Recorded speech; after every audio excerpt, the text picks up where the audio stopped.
Hello everyone, welcome to Voice Voyage, and I know you use this video to fall asleep, so before that, like the video and subscribe to the channel. Also comment down where are you from and what time are you watching. Now get comfortable and relax. Before we begin, this is a disclaimer that the audiobooks featured on this channel are of works that are in the public domain and are no longer under copyright protection.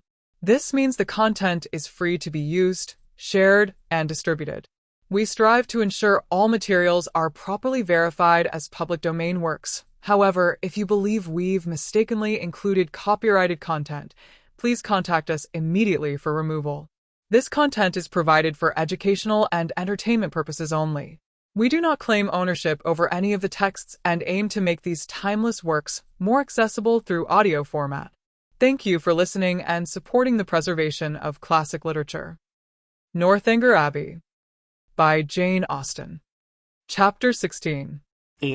Catherine's expectations of pleasure from her visit in Milsom Street were so very high that disappointment was inevitable, and accordingly, though she was most politely received by General Tilney and kindly welcomed by his daughter, though Henry was at home and no one else of the party, she found, on her return, without spending many hours in the examination of her feelings, that she had gone to her appointment preparing for happiness which it had not afforded.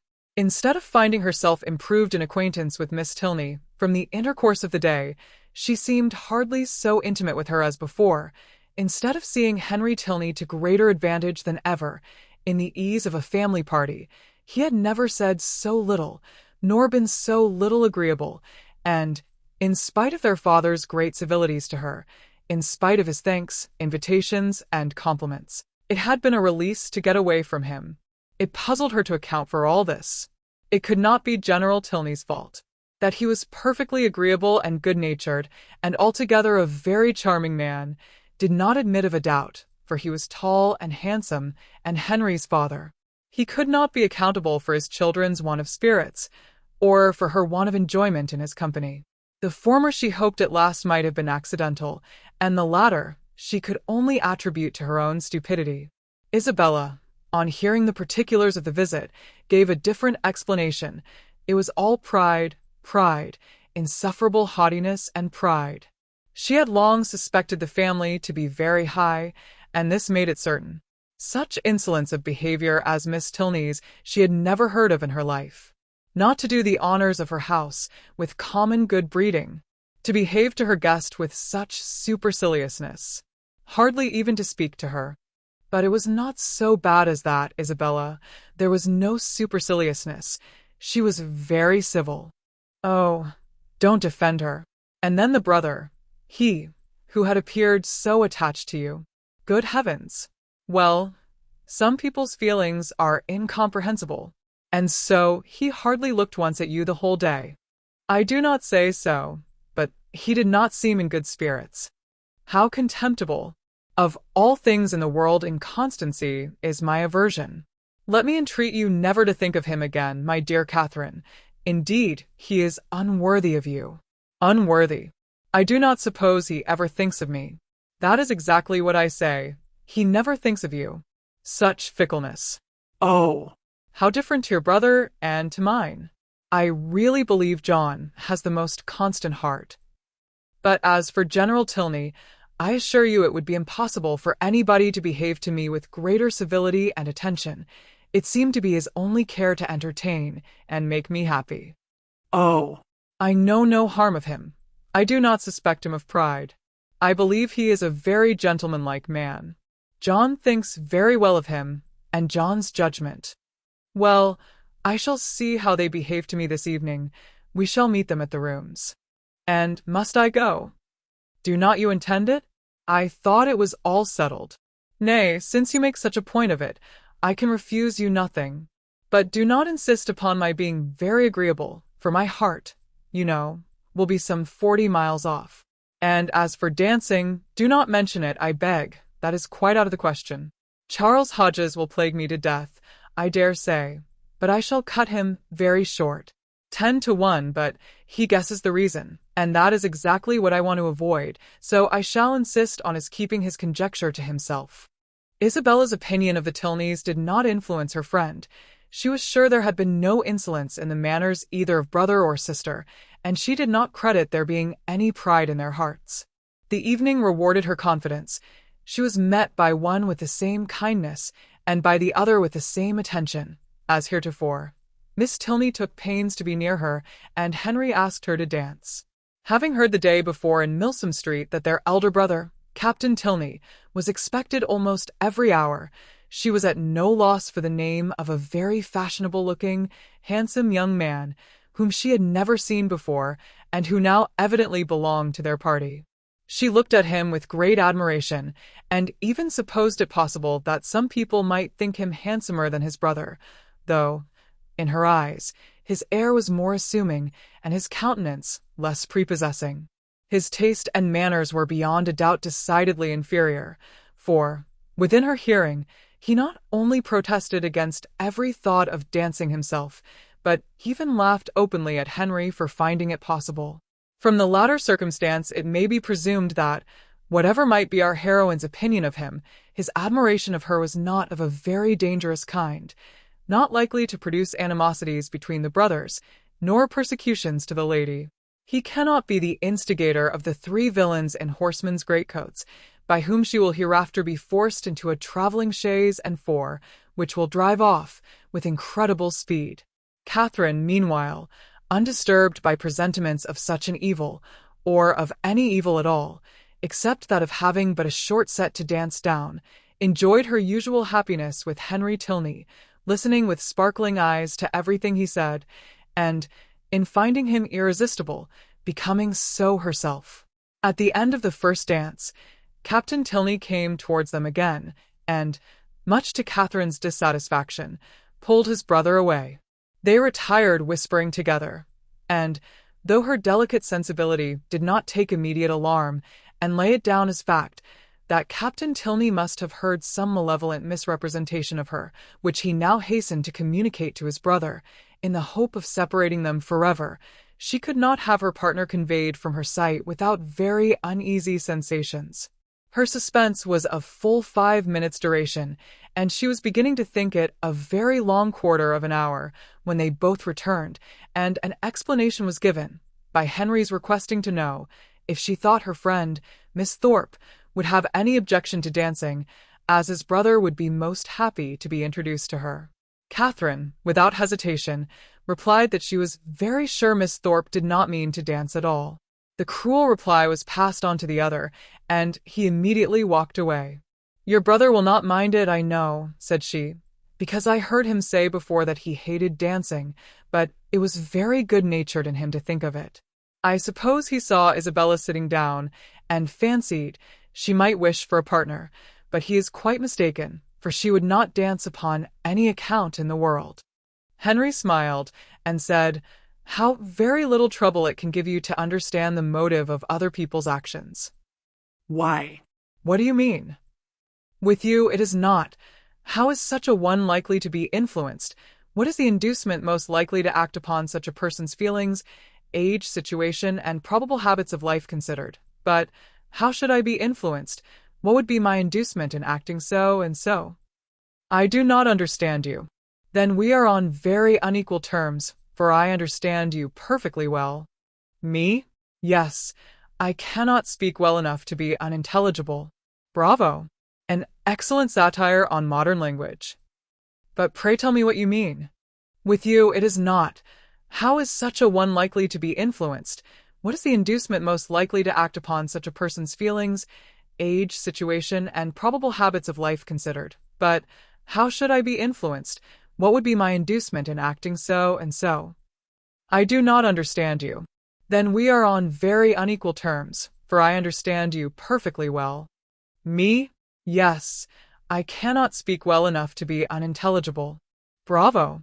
An excellent satire on modern language. But pray tell me what you mean." "Shall I indeed?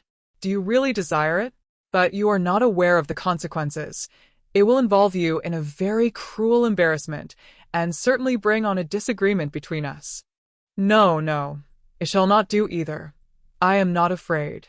"Well, then, I only meant that your attributing my brother's wish of dancing with Miss Thorpe to good nature alone convinced me of your being superior in good nature yourself to all the rest of the world." Catherine blushed and disclaimed, and the gentleman's predictions were verified.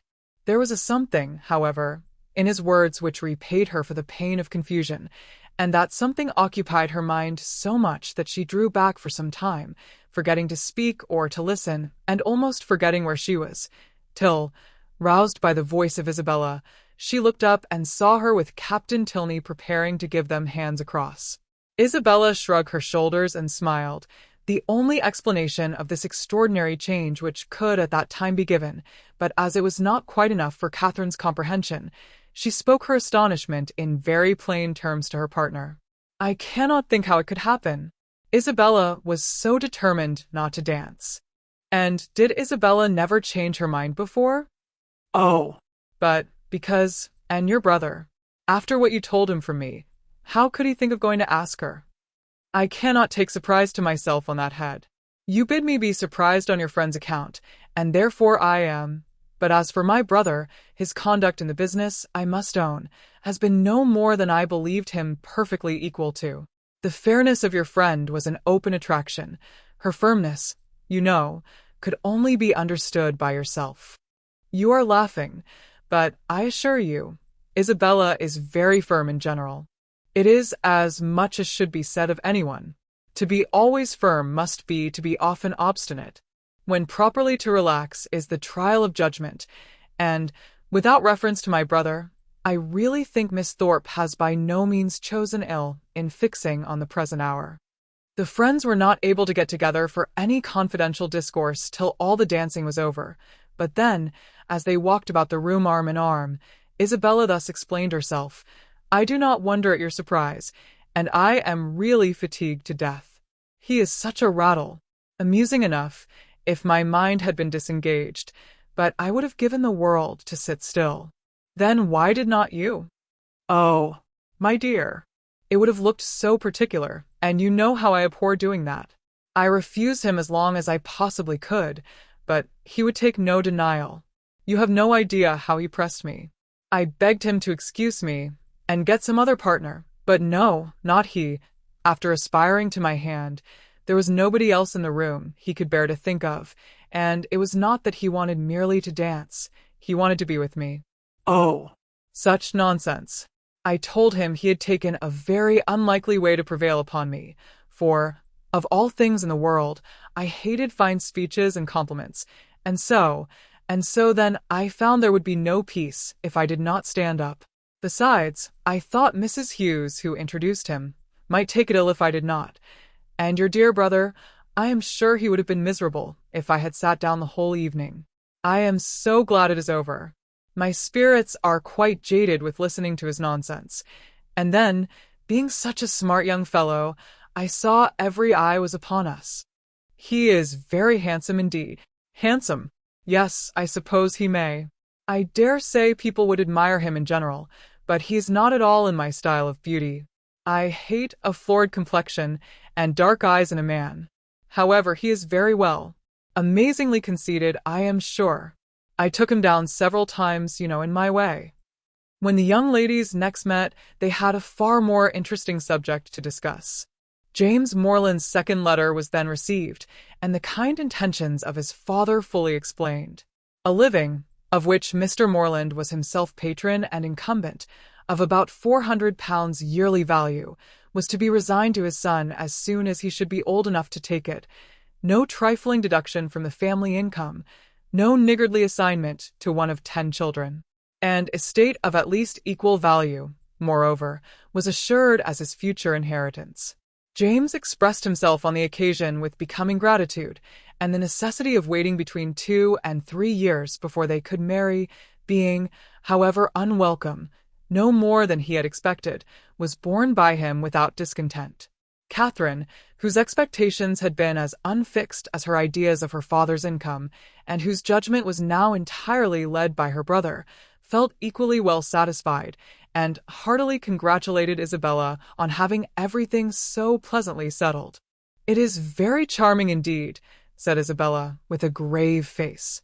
Mr. Morland has behaved vastly handsome indeed, said the gentle Mrs. Thorpe, looking anxiously at her daughter. I only wish I could do as much. One could not expect more from him, you know. If he finds he can do more by and by, I dare say he will, for I am sure he must be an excellent, good-hearted man. 400 is but a small income to begin on indeed, but your wishes, my dear Isabella, are so moderate. You do not consider how little you ever want, my dear. It is not on my own account I wish for more, but I cannot bear to be the means of injuring my dear Morland, making him sit down upon an income hardly enough to find one in the common necessaries of life. For myself, it is nothing. I never think of myself. I know you never do, my dear, and you will always find your reward in the affection it makes everybody feel for you. There never was a young woman so beloved as you are by everybody that knows you, and I dare say when Mr. Morland sees you, my dear child, but do not let us distress our dear Catherine by talking of such things. Mr. Morland has behaved so very handsome, you know. I always heard he was a most excellent man, and you know, my dear, we are not to suppose but what, if you had had a suitable fortune, he would have come down with something more, for I am sure he must be a most liberal-minded man. Nobody can think better of Mr. Morland than I do, I am sure. But everybody has their failing, you know, and everybody has a right to do what they like with their own money.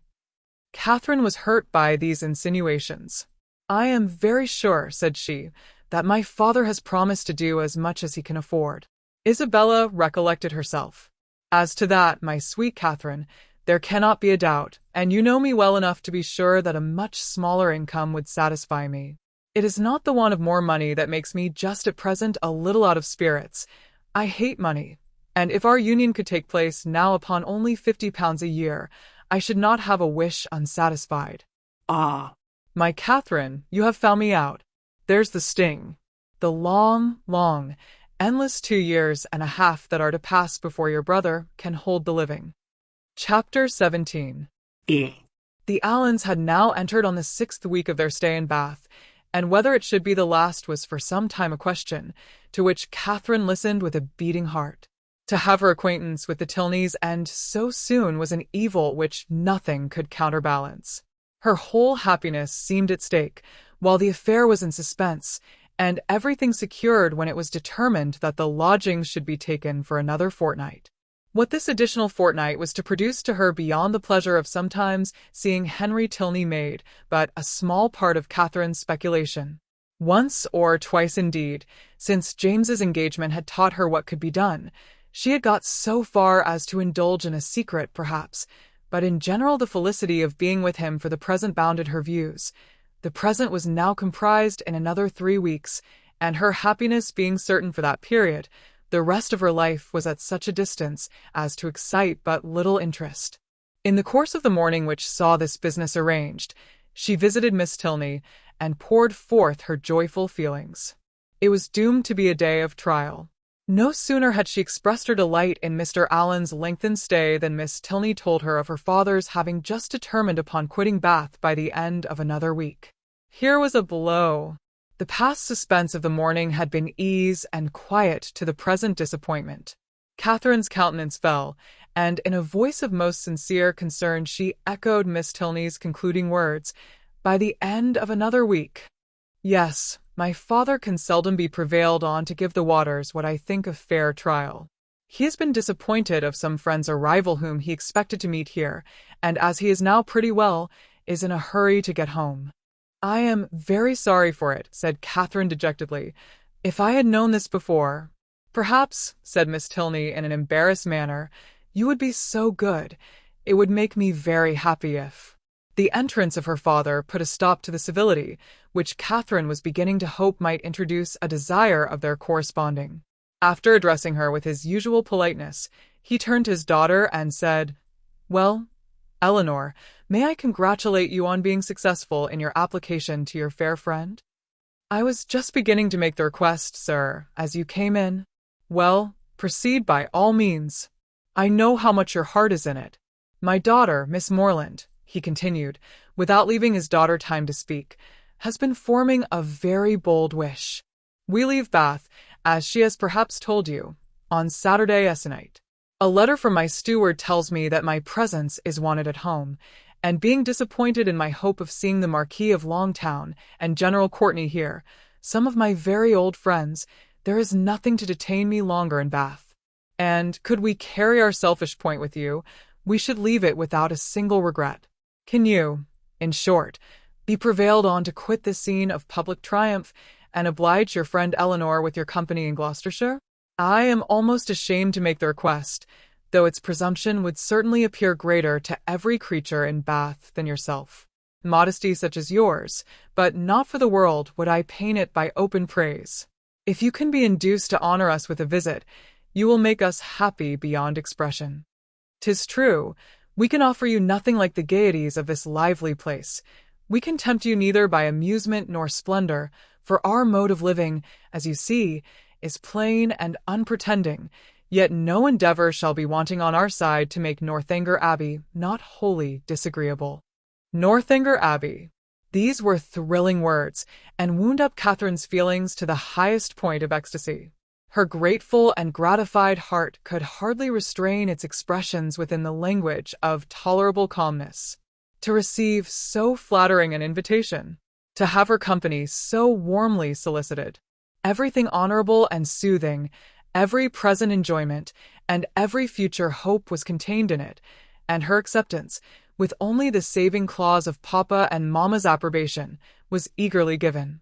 "I will write home directly," said she, "and if they do not object, as I dare say they will not." General Tilney was not less sanguine, having already waited on her excellent friends in Pulteney Street, and obtained their sanction of his wishes. "Since they can consent to part with you," said he, "we may expect philosophy from all the world." Miss Tilney was earnest, though gentle, in her secondary civilities, and the affair became in a few minutes as nearly settled as this necessary reference to Fullerton would allow. The circumstances of the morning had led Catherine's feelings through the varieties of suspense, security, and disappointment, but they were now safely lodged in perfect bliss, and with spirits elated to rapture, with Henry at her heart and Northanger Abbey on her lips, she hurried home to write her letter. Mr. and Mrs. Morland, relying on the discretion of the friends to whom they had already entrusted their daughter, felt no doubt of the propriety of an acquaintance which had been formed under their eye, and sent therefore by return of post their ready consent to her visit in Gloucestershire. This indulgence, though not more than Catherine had hoped for, completed her conviction of being favoured beyond every other human creature in friends and fortune, circumstance and chance. Everything seemed to cooperate for her advantage.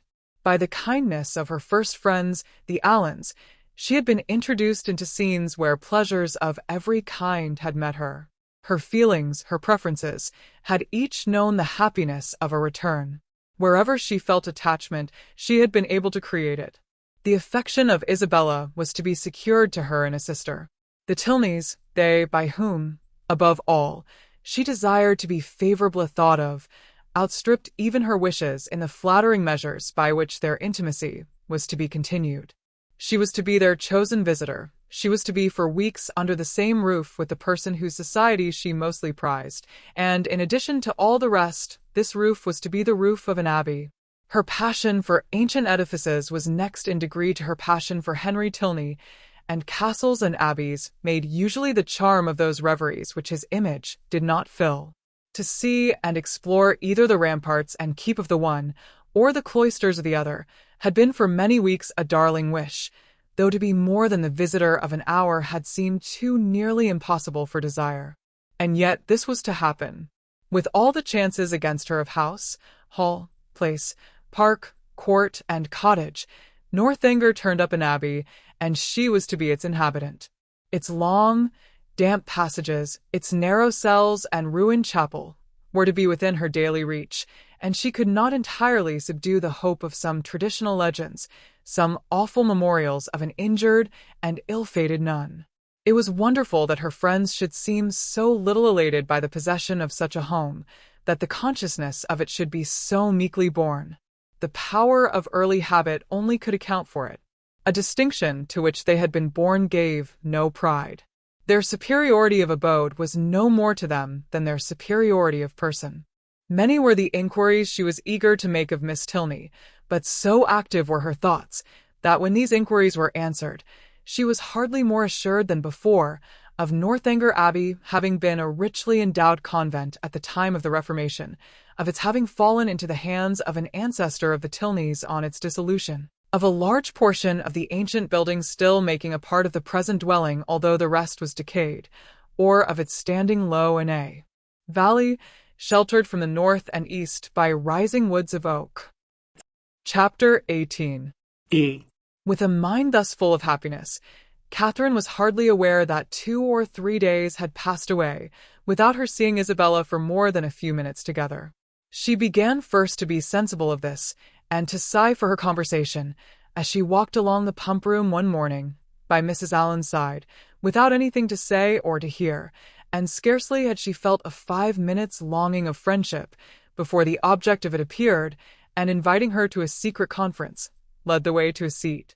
"This is my favorite place," said she as they sat down on a bench between the doors, which commanded a tolerable view of everybody entering at either. "It is so out of the way." Catherine, observing that Isabella's eyes were continually bent towards one door or the other, as in eager expectation, and remembering how often she had been falsely accused of being arch, thought the present a fine opportunity for being really so, and therefore gaily said, "Do not be uneasy, Isabella. James will soon be here." "Pshaw!" "My dear creature," she replied, "do not think me such a simpleton as to be always wanting to confine him to my elbow. It would be hideous to be always together. We should be the jest of the place. And so you are going to Northanger? I am amazingly glad of it. It is one of the finest old places in England, I understand. I shall depend upon a most particular description of it. You shall certainly have the best in my power to give. But who are you looking for? Are your sisters coming?" "I am not looking for anybody. One's eyes must be somewhere, and you know what a foolish trick I have of fixing mine, when my thoughts are 100 miles off. I am amazingly absent.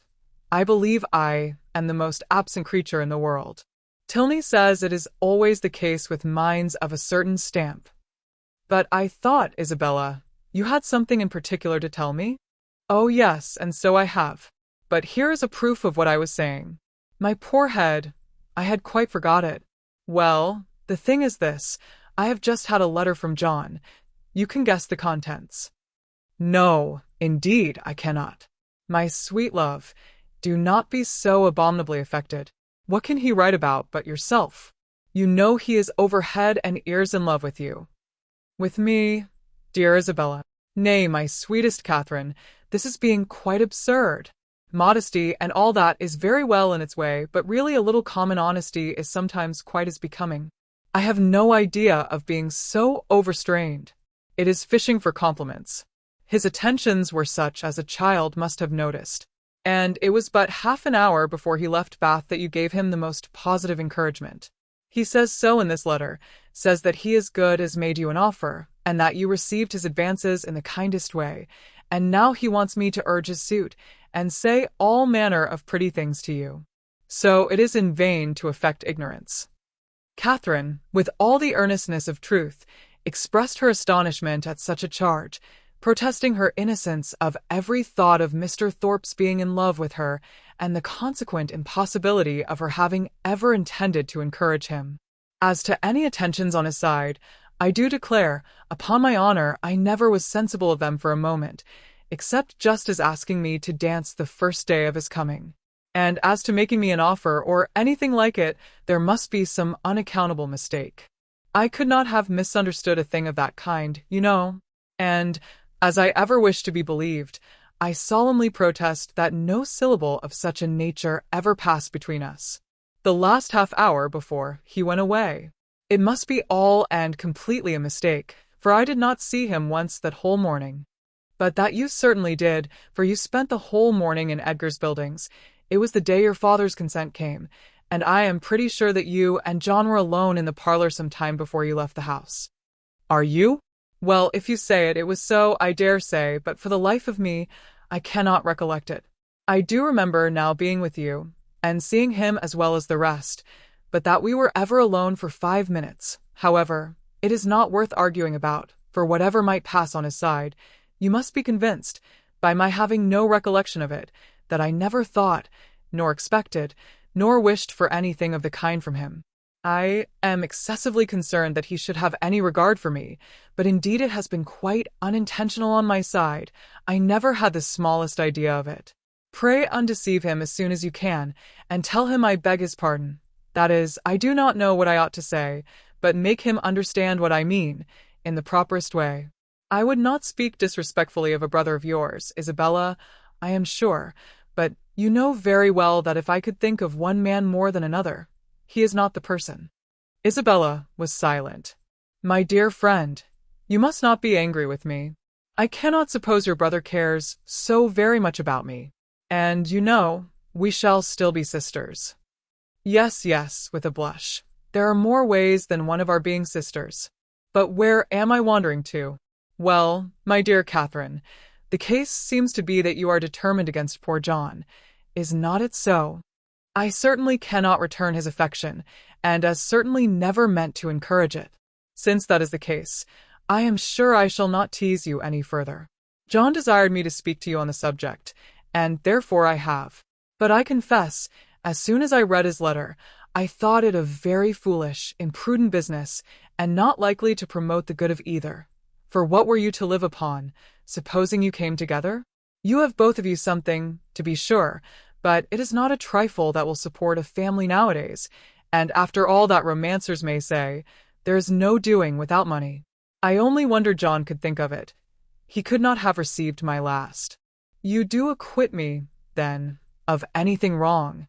You are convinced that I never meant to deceive your brother, never suspected him of liking me till this moment. Oh, as to that, answered Isabella laughingly, I do not pretend to determine what your thoughts and designs in time past may have been. All that is best known to yourself.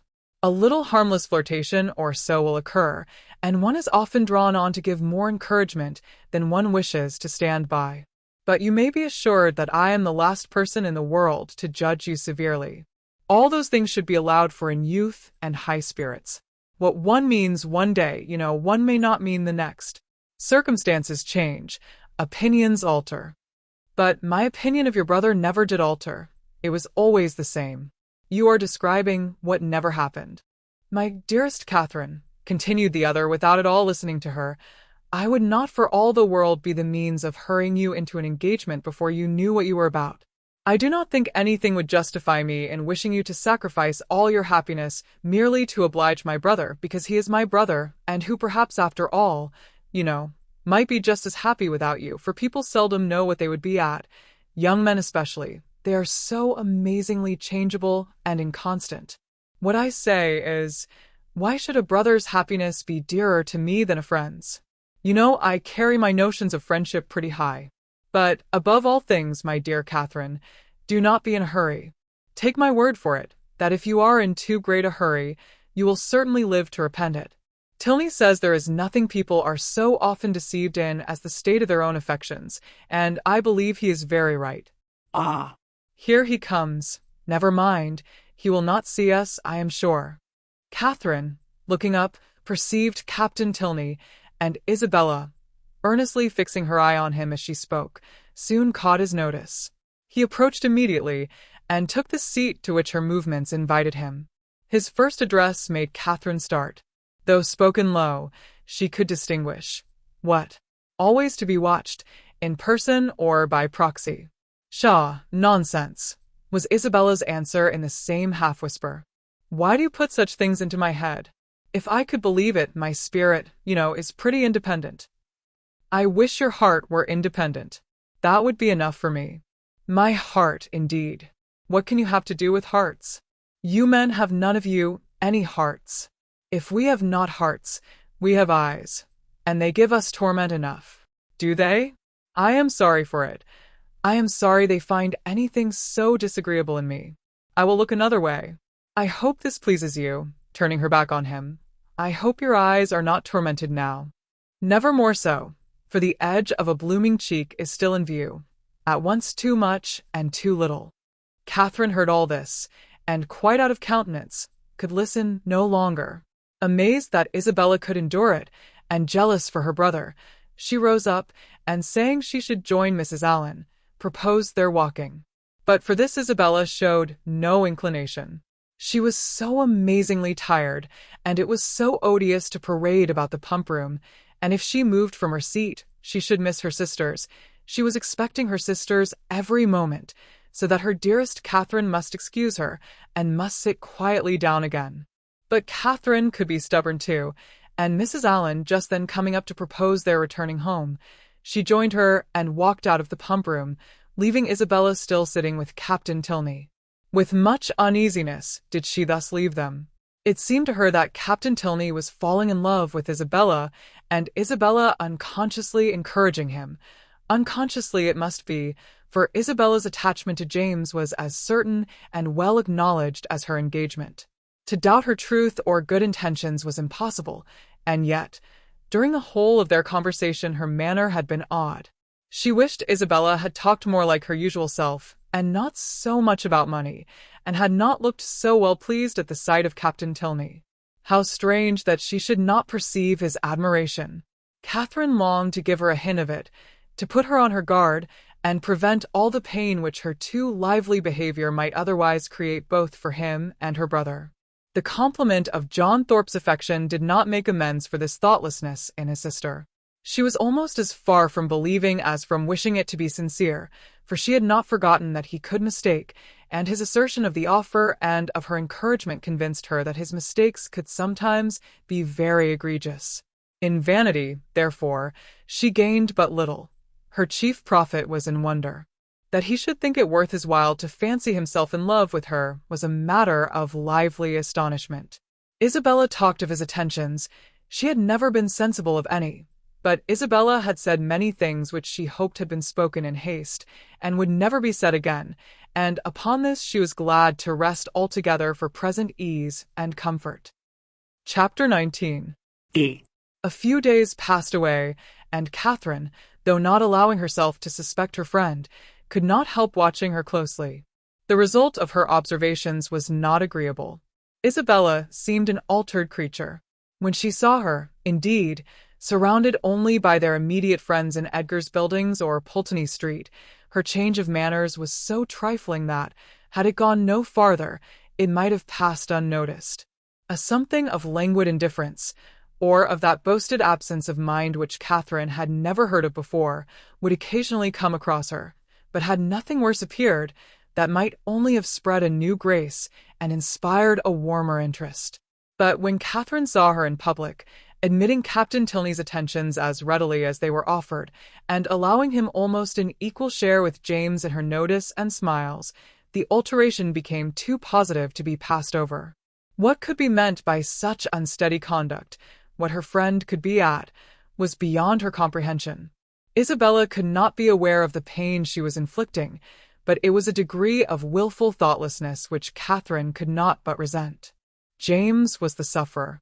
She saw him grave and uneasy, and however careless of his present comfort the woman might be who had given him her heart, to her it was always an object. For poor Captain Tilney, too, she was greatly concerned. Though his looks did not please her, his name was a passport to her goodwill, and she thought with sincere compassion of his approaching disappointment, for, in spite of what she had believed herself to overhear in the pump-room, his behavior was so incompatible with a knowledge of Isabella's engagement that she could not, upon reflection, imagine him aware of it. He might be jealous of her brother as a rival, but if more had seemed implied, the fault must have been in her misapprehension. She wished, by a gentle remonstrance, to remind Isabella of her situation, and make her aware of this double unkindness, but for remonstrance, either opportunity or comprehension was always against her. If able to suggest a hint, Isabella could never understand it. In this distress, the intended departure of the Tilney family became her chief consolation. Their journey into Gloucestershire was to take place within a few days, and Captain Tilney's removal would at least restore peace to every heart but his own. But Captain Tilney had at present no intention of removing. He was not to be of the party to Northanger. He was to continue at Bath. When Catherine knew this, her resolution was directly made. She spoke to Henry Tilney on the subject, regretting his brother's evident partiality for Miss Thorpe and entreating him to make known her prior engagement. "My brother does know it," was Henry's answer. "Does he? Then why does he stay here?" He made no reply and was beginning to talk of something else, but she eagerly continued, "Why do not you persuade him to go away? The longer he stays, the worse it will be for him at last. Pray advise him for his own sake, and for everybody's sake, to leave Bath directly. Absence will in time make him comfortable again, but he can have no hope here, and it is only staying to be miserable." Henry smiled and said, "I am sure my brother would not wish to do that." "Then you will persuade him to go away?" "Persuasion is not at command, but pardon me, if I cannot even endeavor to persuade him. I have myself told him that Miss Thorpe is engaged. He knows what he is about, and must be his own master." "No, he does not know what he is about," cried Catherine. He does not know the pain he is giving my brother. Not that James has ever told me so, but I am sure he is very uncomfortable." "And are you sure it is my brother's doing?" "Yes, very sure." "Is it my brother's attentions to Miss Thorpe, or Miss Thorpe's admission of them, that gives the pain? Is not it the same thing?" "I think Mr. Morland would acknowledge a difference. No man is offended by another man's admiration of the woman he loves. It is the woman only who can make it a torment." Catherine blushed for her friend, and said, "Isabella is wrong. But I am sure she cannot mean to torment, for she is very much attached to my brother. She has been in love with him ever since they first met, and while my father's consent was uncertain, she fretted herself almost into a fever. You know she must be attached to him." "I understand. She is in love with James, and flirts with Frederick." "Oh no, not flirts. A woman in love with one man cannot flirt with another. It is probable that she will neither love so well, nor flirt so well, as she might do either singly. The gentlemen must each give up a little." After a short pause, Catherine resumed with, "Then you do not believe Isabella so very much attached to my brother?" "I can have no opinion on that subject. But what can your brother mean? If he knows her engagement, what can he mean by his behavior?" "You are a very close questioner." "Am I? I only ask what I want to be told. But do you only ask what I can be expected to tell?" "Yes, I think so, for you must know your brother's heart. My brother's heart, as you term it, on the present occasion, I assure you, I can only guess at." "Well, well." "Nay, if it is to be guesswork, let us all guess for ourselves. To be guided by second-hand conjecture is pitiful. The premises are before you. My brother is a lively and perhaps sometimes a thoughtless young man. He has had about a week's acquaintance with your friend, and he has known her engagement almost as long as he has known her." "Well," said Catherine, after some moments' consideration, "you may be able to guess at your brother's intentions from all this, but I am sure I cannot. But is not your father uncomfortable about it? Does not he want Captain Tilney to go away? Sure, if your father were to speak to him, he would go." "My dear Miss Morland," said Henry, "in this amiable solicitude for your brother's comfort, may you not be a little mistaken? Are you not carried a little too far? Would he thank you, either on his own account or Miss Thorpe's, for supposing that her affection, or at least her good behavior, is only to be secured by her seeing nothing of Captain Tilney? Is he safe only in solitude? Or is her heart constant to him only when unsolicited by anyone else? He cannot think this, and you may be sure that he would not have you think it. I will not say, do not be uneasy, because I know that you are so, at this moment, but be as little uneasy as you can. You have no doubt of the mutual attachment of your brother and your friend. Depend upon it, therefore, that real jealousy never can exist between them. Depend upon it that no disagreement between them can be of any duration. Their hearts are open to each other, as neither heart can be to you. They know exactly what is required and what can be borne, and you may be certain that one will never tease the other beyond what is known to be pleasant." Perceiving her still to look doubtful and grave, he added, "Though Frederick does not leave Bath with us, he will probably remain but a very short time, perhaps only a few days behind us. His leave of absence will soon expire, and he must return to his regiment. And what will then be their acquaintance?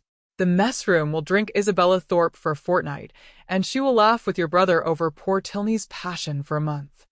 Catherine would contend no longer against comfort. She had resisted its approaches during the whole length of a speech, but it now carried her captive. Henry Tilney must know best. She blamed herself for the extent of her fears, and resolved never to think so seriously on the subject again. Her resolution was supported by Isabella's behavior in their parting interview. The Thorpes spent the last evening of Catherine's stay in Pulteney Street, and nothing passed between the lovers to excite her uneasiness or make her quit them in apprehension. James was in excellent spirits, and Isabella most engagingly placid. Her tenderness for her friend seemed rather the first feeling of her heart, but that at such a moment was allowable, and once she gave her lover a flat contradiction, and once she drew back her hand, but Catherine remembered Henry's instructions, and placed it all to judicious affection. The embraces, tears, and promises of the parting fair ones may be fancied. Chapter 20. Mr. and Mrs. Allen were sorry to lose their young friend, whose good humor and cheerfulness had made her a valuable companion, and in the promotion of whose enjoyment their own had been gently increased. Her happiness in going with Miss Tilney, however, prevented their wishing it otherwise, and, as they were to remain only one more week in Bath themselves, her quitting them now would not long be felt. Mr. Allen attended her to Milsom Street, where she was to breakfast, and saw her seated with the kindest welcome among her new friends, but so great was her agitation in finding herself as one of the family, and so fearful was she of not doing exactly what was right, and of not being able to preserve their good opinion, that, in the embarrassment of the first 5 minutes, she could almost have wished to return with him to Pulteney Street. Miss Tilney's manners and Henry's smile soon did away some of her unpleasant feelings, but still she was far from being at ease, nor could the incessant attentions of the General himself entirely reassure her. Nay, perverse as it seemed, she doubted whether she might not have felt less, had she been less attended to. His anxiety for her comfort, his continual solicitations that she would eat, and his often expressed fears of her seeing nothing to her taste, though never in her life before had she beheld half such variety on a breakfast table, made it impossible for her to forget for a moment that she was a visitor. She felt utterly unworthy of such respect, and knew not how to reply to it. Her tranquillity was not improved by the General's impatience for the appearance of his eldest son, nor by the displeasure he expressed at his laziness, when Captain Tilney at last came down. She was quite pained by the severity of his father's reproof, which seemed disproportionate to the offence, and much was her concern increased when she found herself the principal cause of the lecture, and that his tardiness was chiefly resented from being disrespectful to her. This was placing her in a very uncomfortable situation, and she felt great compassion for Captain Tilney, without being able to hope for his goodwill.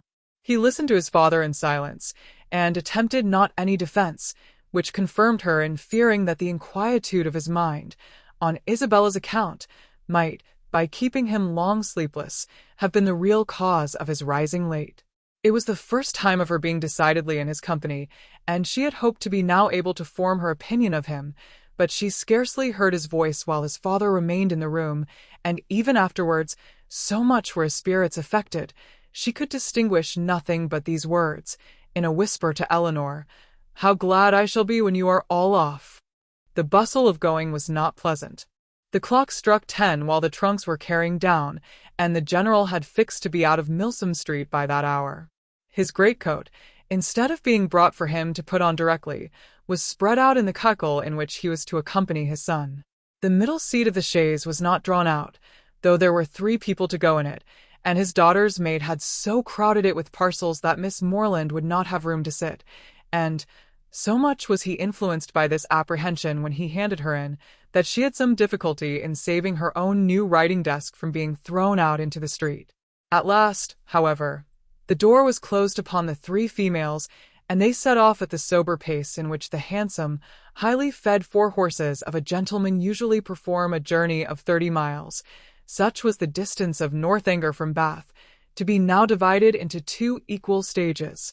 Catherine's spirits revived as they drove from the door, for with Miss Tilney she felt no restraint, and, with the interest of a road entirely new to her, of an abbey before and a cuckle behind. She caught the last view of Bath without any regret and met with every milestone before she expected it.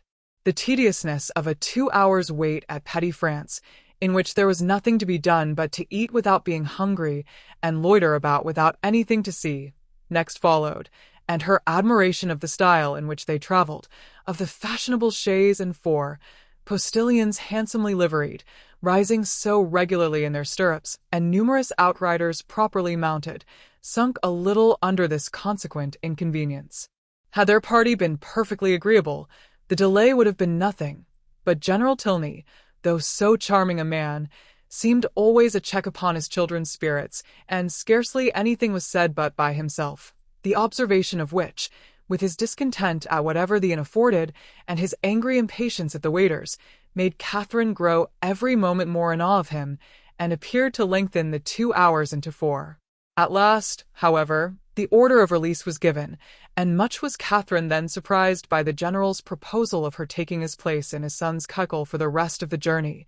The day was fine, and he was anxious for her seeing as much of the country as possible. The remembrance of Mr. Allen's opinion respecting young men's open carriages made her blush at the mention of such a plan, and her first thought was to decline it, but her second was of greater deference for General Tilney's judgment. He could not propose anything improper for her, and, in the course of a few minutes, she found herself with Henry in the cuckle, as happy a being as ever existed. A very short trial convinced her that a cuckle was the prettiest equipage in the world. The chaise and four wheeled off with some grandeur, to be sure, but it was a heavy and troublesome business, and she could not easily forget its having stopped 2 hours at Petty France. Half the time would have been enough for the cuckle, and so nimbly were the light horses disposed to move, that, had not the general chosen to have his own carriage lead the way, they could have passed it with ease in half a minute. But the merit of the cuckle did not all belong to the horses. Henry drove so well, so quietly, without making any disturbance, without parading to her, or swearing at them, so different from the only gentleman coachman whom it was in her power to compare him with. And then his hat sat so well, and the innumerable capes of his great coat looked so becomingly important. To be driven by him, next to being dancing with him, was certainly the greatest happiness in the world. In addition to every other delight, she had now that of listening to her own praise, of being thanked at least, on his sister's account, for her kindness in thus becoming her visitor, of hearing it ranked as real friendship, and described as creating real gratitude. His sister, he said, was uncomfortably circumstanced. She had no female companion, and, in the frequent absence of her father, was sometimes without any companion at all. "But how can that be?" said Catherine. "Are not you with her?" "Northanger is not more than half my home. I have an establishment at my own house in Woodston, which is nearly 20 miles from my father's, and some of my time is necessarily spent there." "How sorry you must be for that." "I am always sorry to leave Eleanor." "Yes, but besides your affection for her, you must be so fond of the Abbey. After being used to such a home as the Abbey, an ordinary parsonage house must be very disagreeable." He smiled and said, "You have formed a very favorable idea of the Abbey." "To be sure I have. Is not it a fine old place, just like what one reads about? And are you prepared to encounter all the horrors that a building such as what one reads about may produce? Have you a stout heart? Nerves fit for sliding panels and tapestry?" "Oh, "Yes. I do not think I should be easily frightened, because there would be so many people in the house, and besides, it has never been uninhabited and left deserted for years, and then the family come back to it unawares, without giving any notice, as generally happens." no, certainly." "We shall not have to explore our way into a hall dimly lighted by the expiring embers of a wood fire, nor be obliged to spread our beds on the floor of a room without windows, doors, or furniture. But you must be aware that when a young lady is, by whatever means, introduced into a dwelling of this kind, she is always lodged apart from the rest of the family. While they snugly repair to their own end of the house, she is formally conducted by Dorothy, the ancient housekeeper, up a different staircase, and along many gloomy passages, into an apartment never used since some cousin or kin died in it about 20 years before. Can you stand such a ceremony as this? Will not your mind misgive you when you find yourself in this gloomy chamber, too lofty and extensive for you, with only the feeble rays of a single lamp to take in its size, its walls hung with tapestry exhibiting figures as large as life, and the bed, of dark green stuff or purple velvet, presenting even a funereal appearance? Will not your heart sink within you? Oh, But this will not happen to me, I am sure. How fearfully will you examine the furniture of your apartment? And what will you discern? Not tables, toilets, wardrobes, or drawers, but on one side perhaps the remains of a broken lute, on the other a ponderous chest which no efforts can open, and over the fireplace the portrait of some handsome warrior, whose features will so incomprehensibly strike you that you will not be able to withdraw your eyes from it. Dorothy, meanwhile, no less struck by your appearance, gazes on you in great agitation, and drops a few unintelligible hints. To raise your spirits, moreover, she gives you reason to suppose that the part of the abbey you inhabit is undoubtedly haunted, and informs you that you will not have a single domestic within call. With this parting cordial, she curtsies off. You listen to the sound of her receding footsteps as long as the last echo can reach you, and when, with fainting spirits, you attempt to fasten your door, you discover, with increased alarm, that it has no lock. oh, Mr. Tilney, how frightful. This is just like a book. But it cannot really happen to me. I am sure your housekeeper is not really Dorothy. Well, what then? Nothing further to alarm perhaps may occur the first night. After surmounting your unconquerable horror of the bed, you will retire to rest and get a few hours' unquiet slumber. But on the second, or at farthest the third night after your arrival, you will probably have a violent storm. Peals of thunder so loud as to seem to shake the edifice to its foundation will roll round the neighboring mountains, and during the frightful gusts of wind which accompany it, you will probably think you discern, for your lamp is not extinguished, one part of the hanging more violently agitated than the rest. Unable, of course, to repress your curiosity in so favorable a moment for indulging it, you will instantly arise, and throwing your dressing gown around you, proceed to examine this mystery. After a very short search, you will discover a division in the tapestry so artfully constructed as to defy the minutest inspection, and on opening it, a door will immediately appear, which door, being only secured by massy bars and a padlock, you will, after a few efforts, succeed in opening, and, with your lamp in your hand, will pass through it into a small vaulted room. No, indeed, I should be too much frightened to do any such thing. What? Not when Dorothy has given you to understand that there is a secret subterraneous communication between your apartment and the chapel of St. Anthony, scarcely 2 miles off. Could you shrink from so simple an adventure? No, no. You will proceed into this small vaulted room, and through this into several others, without perceiving anything very remarkable in either. In one perhaps there may be a dagger, in another a few drops of blood, and in a third the remains of some instrument of torture, but there being nothing in all this out of the common way, and your lamp being nearly exhausted, you will return towards your own apartment. In repassing through the small vaulted room, however, your eyes will be attracted towards a large, old-fashioned cabinet of ebony and gold, which, though narrowly examining the furniture before, you had passed unnoticed. Impelled by an irresistible presentiment, you will eagerly advance to it, unlock its folding doors, and search into every drawer, but for some time without discovering anything of importance, perhaps nothing but a considerable hoard of diamonds. At last, however, by touching a secret spring, an inner compartment will open. A roll of paper appears, you seize it.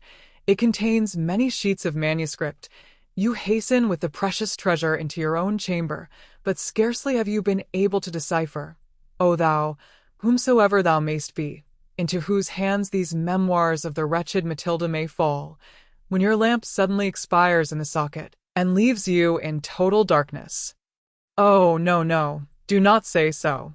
Well, go on. But Henry was too much amused by the interest he had raised to be able to carry it farther. He could no longer command solemnity either of subject or voice, and was obliged to entreat her to use her own fancy in the perusal of Matilda's woes. Catherine, recollecting herself, grew ashamed of her eagerness, and began earnestly to assure him that her attention had been fixed without the smallest apprehension of really meeting with what he related. Miss Tilney, she was sure, would never put her into such a chamber as he had described. She was not at all afraid. As they drew near the end of their journey, her impatience for a sight of the abbey, for some time suspended by his conversation on subjects very different, returned in full force, and every bend in the road was expected with solemn awe to afford a glimpse of its massy walls of grey stone, rising amidst a grove of ancient oaks, with the last beams of the sun playing in beautiful splendor on its high Gothic windows. But so low did the building stand, that she found herself passing through the great gates of the lodge into the very grounds of Northanger, without having discerned even an antique chimney. She knew not that she had any right to be surprised, but there was a something in this mode of approach which she certainly had not expected. To pass between lodges of a modern appearance, to find herself with such ease in the very precincts of the abbey, and driven so rapidly along a smooth, level road of fine gravel, without obstacle, alarm, or solemnity of any kind, struck her as odd and inconsistent. She was not long at leisure, however, for such considerations. A sudden scud of rain, driving full in her face, made it impossible for her to observe anything further, and fixed all her thoughts on the welfare of her new straw bonnet, and she was actually under the abbey walls, was springing, with Henry's assistance, from the carriage, was beneath the shelter of the old porch, and had even passed on to the hall, where her friend and the general were waiting to welcome her, without feeling one awful foreboding of future misery to herself, or one moment's suspicion of any past scenes of horror being acted within the solemn edifice. The breeze had not seemed to waft the sighs of the murdered to her. It had wafted nothing worse than a thick mizzling rain, and having given a good shake to her habit, she was ready to be shown into the common drawing-room, and capable of considering where she was. An abbey. Yes, it was delightful to be really in an abbey, but she doubted, as she looked round the room, whether anything within her observation would have given her the consciousness. The furniture was in all the profusion and elegance of modern taste. The fireplace, where she had expected the ample width and ponderous carving of former times, was contracted to a Rumford, with slabs of plain though handsome marble, and ornaments over it of the prettiest English china. The windows, to which she looked with peculiar dependence, from having heard the general talk of his preserving them in their Gothic form with reverential care, were yet less what her fancy had portrayed. To be sure, the pointed arch was preserved, the form of them was Gothic, they might be even casements, but every pane was so large, so clear, so light. To an imagination which had hoped for the smallest divisions and the heaviest stonework, for painted glass, dirt, and cobwebs, the difference was very distressing. The general, perceiving how her eye was employed, began to talk of the smallness of the room and simplicity of the furniture, where everything, being for daily use, pretended only to comfort, etc., flattering himself, however, that there were some apartments in the abbey not unworthy her notice, and was proceeding to mention the costly gilding of one in particular, when, taking out his watch, he stopped short to pronounce it with surprise within 20 minutes of 5. This seemed the word of separation, and Catherine found herself hurried away by Miss Tilney in such a manner as convinced her that the strictest punctuality to the family hours would be expected at Northanger. Returning through the large and lofty hall, they ascended a broad staircase of shining oak, which, after many flights and many landing-places, brought them upon a long, wide gallery. On one side it had a range of doors, and it was lighted on the other by windows which Catherine had only time to discover looked into a quadrangle, before Miss Tilney led the way into a chamber, and scarcely staying to hope she would find it comfortable, left her with an anxious entreaty that she would make as little alteration as possible in her dress. Chapter 21. A moment's glance was enough to satisfy Catherine that her apartment was very unlike the one which Henry had endeavoured to alarm her by the description of. It was by no means unreasonably large, and contained neither tapestry nor velvet. The walls were papered, the floor was carpeted. The windows were neither less perfect nor more dim than those of the drawing-room below. The furniture, though not of the latest fashion, was handsome and comfortable, and the air of the room altogether far from uncheerful. Her heart instantaneously at ease on this point, she resolved to lose no time in particular examination of anything, as she greatly dreaded disobliging the general by any delay. Her habit therefore was thrown off with all possible haste, and she was preparing to unpin the linen package, which the chaise seat had conveyed for her immediate accommodation, when her eye suddenly fell on a large high chest, standing back in a deep recess on one side of the fireplace. The sight of it made her start, and, forgetting everything else, she stood gazing on it in motionless wonder, while these thoughts crossed her. This is strange indeed. I did not expect such a sight as this. An immense heavy chest. What can it hold? Why should it be placed here? Pushed back too, as if meant to be out of sight. I will look into it. Cost me what it may, I will look into it, and directly too by daylight. If I stay till evening, my candle may go out. She advanced and examined it closely. It was of cedar, curiously inlaid with some darker wood, and raised, about a foot from the ground, on a carved stand of the same. The lock was silver, though tarnished from age. At each end were the imperfect remains of handles also of silver, broken perhaps prematurely by some strange violence, and, on the center of the lid, was a mysterious cipher, in the same metal. Catherine bent over it intently, but without being able to distinguish anything with certainty. She could not, in whatever direction she took it, believe the last letter to be A.T., and yet that it should be anything else in that house was a circumstance to raise no common degree of astonishment. If not originally theirs, by what strange events could it have fallen into the Tilney family? Her fearful curiosity was every moment growing greater, and seizing, with trembling hands, the hasp of the lock, she resolved at all hazards to satisfy herself at least as to its contents. With difficulty, for something seemed to resist her efforts, she raised the lid a few inches, but at that moment a sudden knocking at the door of the room made her, starting, quit her hold, and the lid closed with alarming violence. This ill-timed intruder was Miss Tilney's maid, sent by her mistress to be of use to Miss Morland, and though Catherine immediately dismissed her, it recalled her to the sense of what she ought to be doing, and forced her, in spite of her anxious desire to penetrate this mystery, to proceed in her dressing without further delay. Her progress was not quick, for her thoughts and her eyes were still bent on the object so well calculated to interest and alarm, and though she dared not waste a moment upon a second attempt, she could not remain many paces from the chest.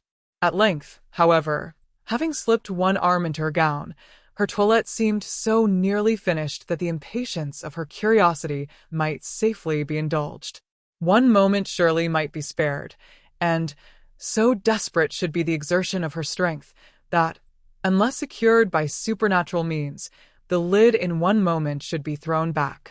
With this spirit she sprang forward, and her confidence did not deceive her. Her resolute effort threw back the lid, and gave to her astonished eyes the view of a white cotton counterpane, properly folded, reposing at one end of the chest in undisputed possession. She was gazing on it with the first blush of surprise when Miss Tilney, anxious for her friend's being ready, entered the room, and to the rising shame of having harbored for some minutes an absurd expectation, was then added the shame of being caught in so idle a search. "That is a curious old chest, is not it?" said Miss Tilney, as Catherine hastily closed it and turned away to the glass. "It is impossible to say how many generations it has been here. How it came to be first put in this room, I know not, but I have not had it moved, because I thought it might sometimes be of use in holding hats and bonnets. The worst of it is that its weight makes it difficult to open. In that corner, however, it is at least out of the way." Catherine had no leisure for speech, being at once blushing, tying her gown, and forming wise resolutions with the most violent dispatch.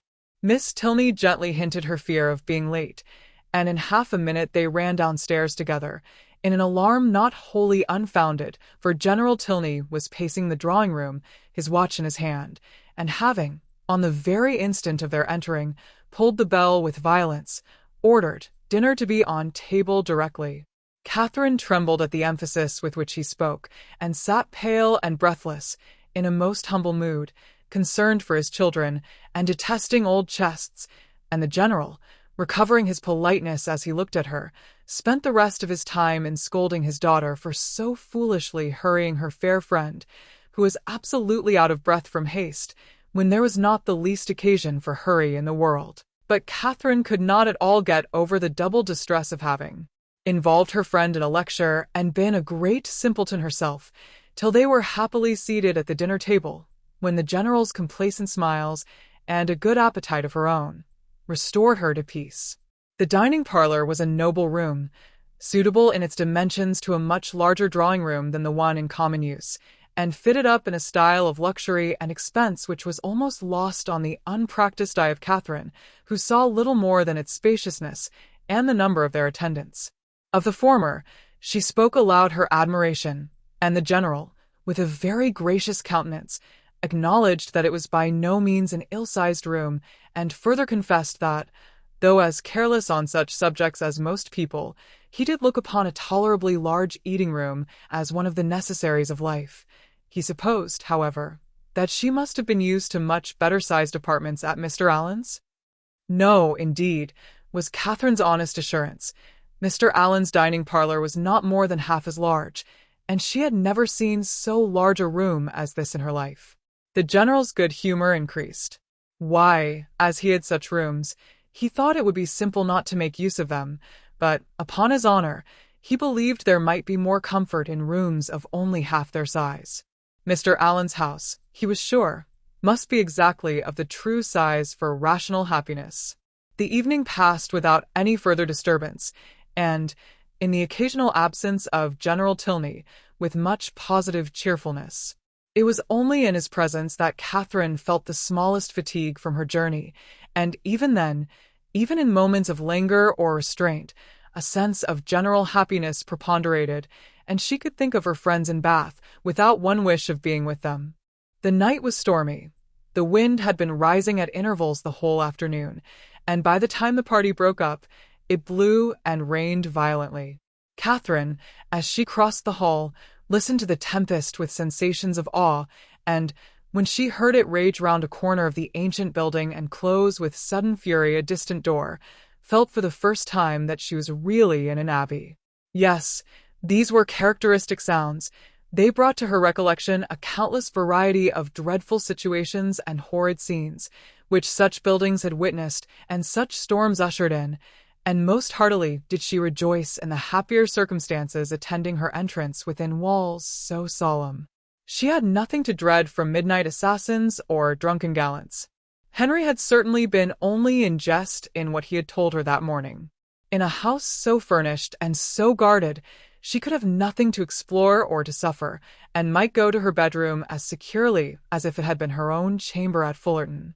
Thus wisely fortifying her mind, as she proceeded upstairs, she was enabled, especially on perceiving that Miss Tilney slept only 2 doors from her, to enter her room with a tolerably stout heart, and her spirits were immediately assisted by the cheerful blaze of a wood fire. "How much better is this," said she, as she walked to the fender, "how much better to find a fire ready lit, than to have to wait shivering in the cold till all the family are in bed, as so many poor girls have been obliged to do, and then to have a faithful old servant frightening one by coming in with a faggot. How glad I am that Northanger is what it is. If it had been like some other places, I do not know that, in such a night as this, I could have answered for my courage. But now, to be sure, there is nothing to alarm one." She looked round the room. The window curtains seemed in motion. It could be nothing but the violence of the wind penetrating through the divisions of the shutters, and she stepped boldly forward, carelessly humming a tune, to assure herself of its being so, peeped courageously behind each curtain, saw nothing on either low window seat to scare her, and on placing a hand against the shutter, felt the strongest conviction of the wind's force. A glance at the old chest, as she turned away from this examination, was not without its use. She scorned the causeless fears of an idle fancy, and began with the most happy indifference to prepare herself for bed. She should take her time. She should not hurry herself. She did not care if she were the last person up in the house. But she would not make up her fire. That would seem cowardly, as if she wished for the protection of light after she were in bed. The fire therefore died away, and Catherine, having spent the best part of an hour in her arrangements, was beginning to think of stepping into bed, when, on giving a parting glance round the room, she was struck by the appearance of a high, old-fashioned black cabinet, which, though in a situation conspicuous enough, had never caught her notice before. Henry's words, his description of the ebony cabinet which was to escape her observation at first, immediately rushed across her, and though there could be nothing really in it, there was something whimsical. It was certainly a very remarkable coincidence. She took her candle and looked closely at the cabinet. It was not absolutely ebony and gold, but it was Japan, black and yellow Japan of the handsomest kind, and as she held her candle, the yellow had very much the effect of gold. The key was in the door, and she had a strange fancy to look into it. Not, however, with the smallest expectation of finding anything, but it was so very odd, after what Henry had said. In short, she could not sleep till she had examined it. So, placing the candle with great caution on a chair, she seized the key with a very tremulous hand and tried to turn it, but it resisted her utmost strength. Alarmed, but not discouraged, she tried another way. A bolt flew, and she believed herself successful, but how strangely mysterious. The door was still immovable. She paused a moment in breathless wonder. The wind roared down the chimney, the rain beat in torrents against the windows, and everything seemed to speak the awfulness of her situation. To retire to bed, however, unsatisfied on such a point, would be vain, since sleep must be impossible with the consciousness of a cabinet so mysteriously closed in her immediate vicinity. Again, therefore, she applied herself to the key, and after moving it in every possible way for some instants with the determined celerity of hope's last effort, the door suddenly yielded to her hand. Her heart leaped with exultation at such a victory, and having thrown open each folding door, the second being secured only by bolts of less wonderful construction than the lock, though in that her eye could not discern anything unusual, a double range of small drawers appeared in view, with some larger drawers above and below them, and in the center a small door, closed also with a lock and key, secured in all probability a cavity of importance. Catherine's heart beat quick, but her courage did not fail her. With a cheek flushed by hope, and an eye straining with curiosity, her fingers grasped the handle of a drawer and drew it forth. It was entirely empty. With less alarm and greater eagerness, she seized a second, a third, a fourth. Each was equally empty. Not one was left unsearched, and in not one was anything found. Well read in the art of concealing a treasure, the possibility of false linings to the drawers did not escape her, and she felt round each with anxious acuteness in vain. The place in the middle alone remained now unexplored, and though she had never from the first had the smallest idea of finding anything in any part of the cabinet, and was not in the least disappointed at her ill success thus far, it would be foolish not to examine it thoroughly while she was about it. It was some time, however, before she could unfasten the door, the same difficulty occurring in the management of this inner lock as of the outer, but at length it did open, and not vain, as hitherto, was her search. Her quick eyes directly fell on a roll of paper pushed back into the further part of the cavity, apparently for concealment, and her feelings at that moment were indescribable. Her heart fluttered, her knees trembled, and her cheeks grew pale. She seized, with an unsteady hand, the precious manuscript. For half a glance sufficed to ascertain written characters, and while she acknowledged with awful sensations this striking exemplification of what Henry had foretold, resolved instantly to peruse every line before she attempted to rest. The dimness of the light her candle emitted made her turn to it with alarm, but there was no danger of its sudden extinction. It had yet some hours to burn, and that she might not have any greater difficulty in distinguishing the writing than what its ancient date might occasion, she hastily snuffed it. Alas! It was snuffed and extinguished in one. A lamp could not have expired with more awful effect. Catherine, for a few moments, was motionless with horror. It was done completely. Not a remnant of light in the wick could give hope to the rekindling breath. Darkness, impenetrable and immovable, filled the room. A violent gust of wind, rising with sudden fury, added fresh horror to the moment. Catherine trembled from head to foot. In the pause which succeeded, a sound like receding footsteps and the closing of a distant door struck on her affrighted ear. Human nature could support no more. A cold sweat stood on her forehead, the manuscript fell from her hand, and groping her way to the bed, she jumped hastily in and sought some suspension of agony by creeping far underneath the clothes. To close her eyes and sleep that night, she felt must be entirely out of the question. With a curiosity so justly awakened and feelings in every way so agitated, repose must be absolutely impossible. The storm too abroad so dreadful. She had not been used to feel alarm from wind, but now every blast seemed fraught with awful intelligence. The manuscript so wonderfully found, so wonderfully accomplishing the morning's prediction, how was it to be accounted for? What could it contain? To whom could it relate? By what means could it have been so long concealed? And how singularly strange that it should fall to her lot to discover it.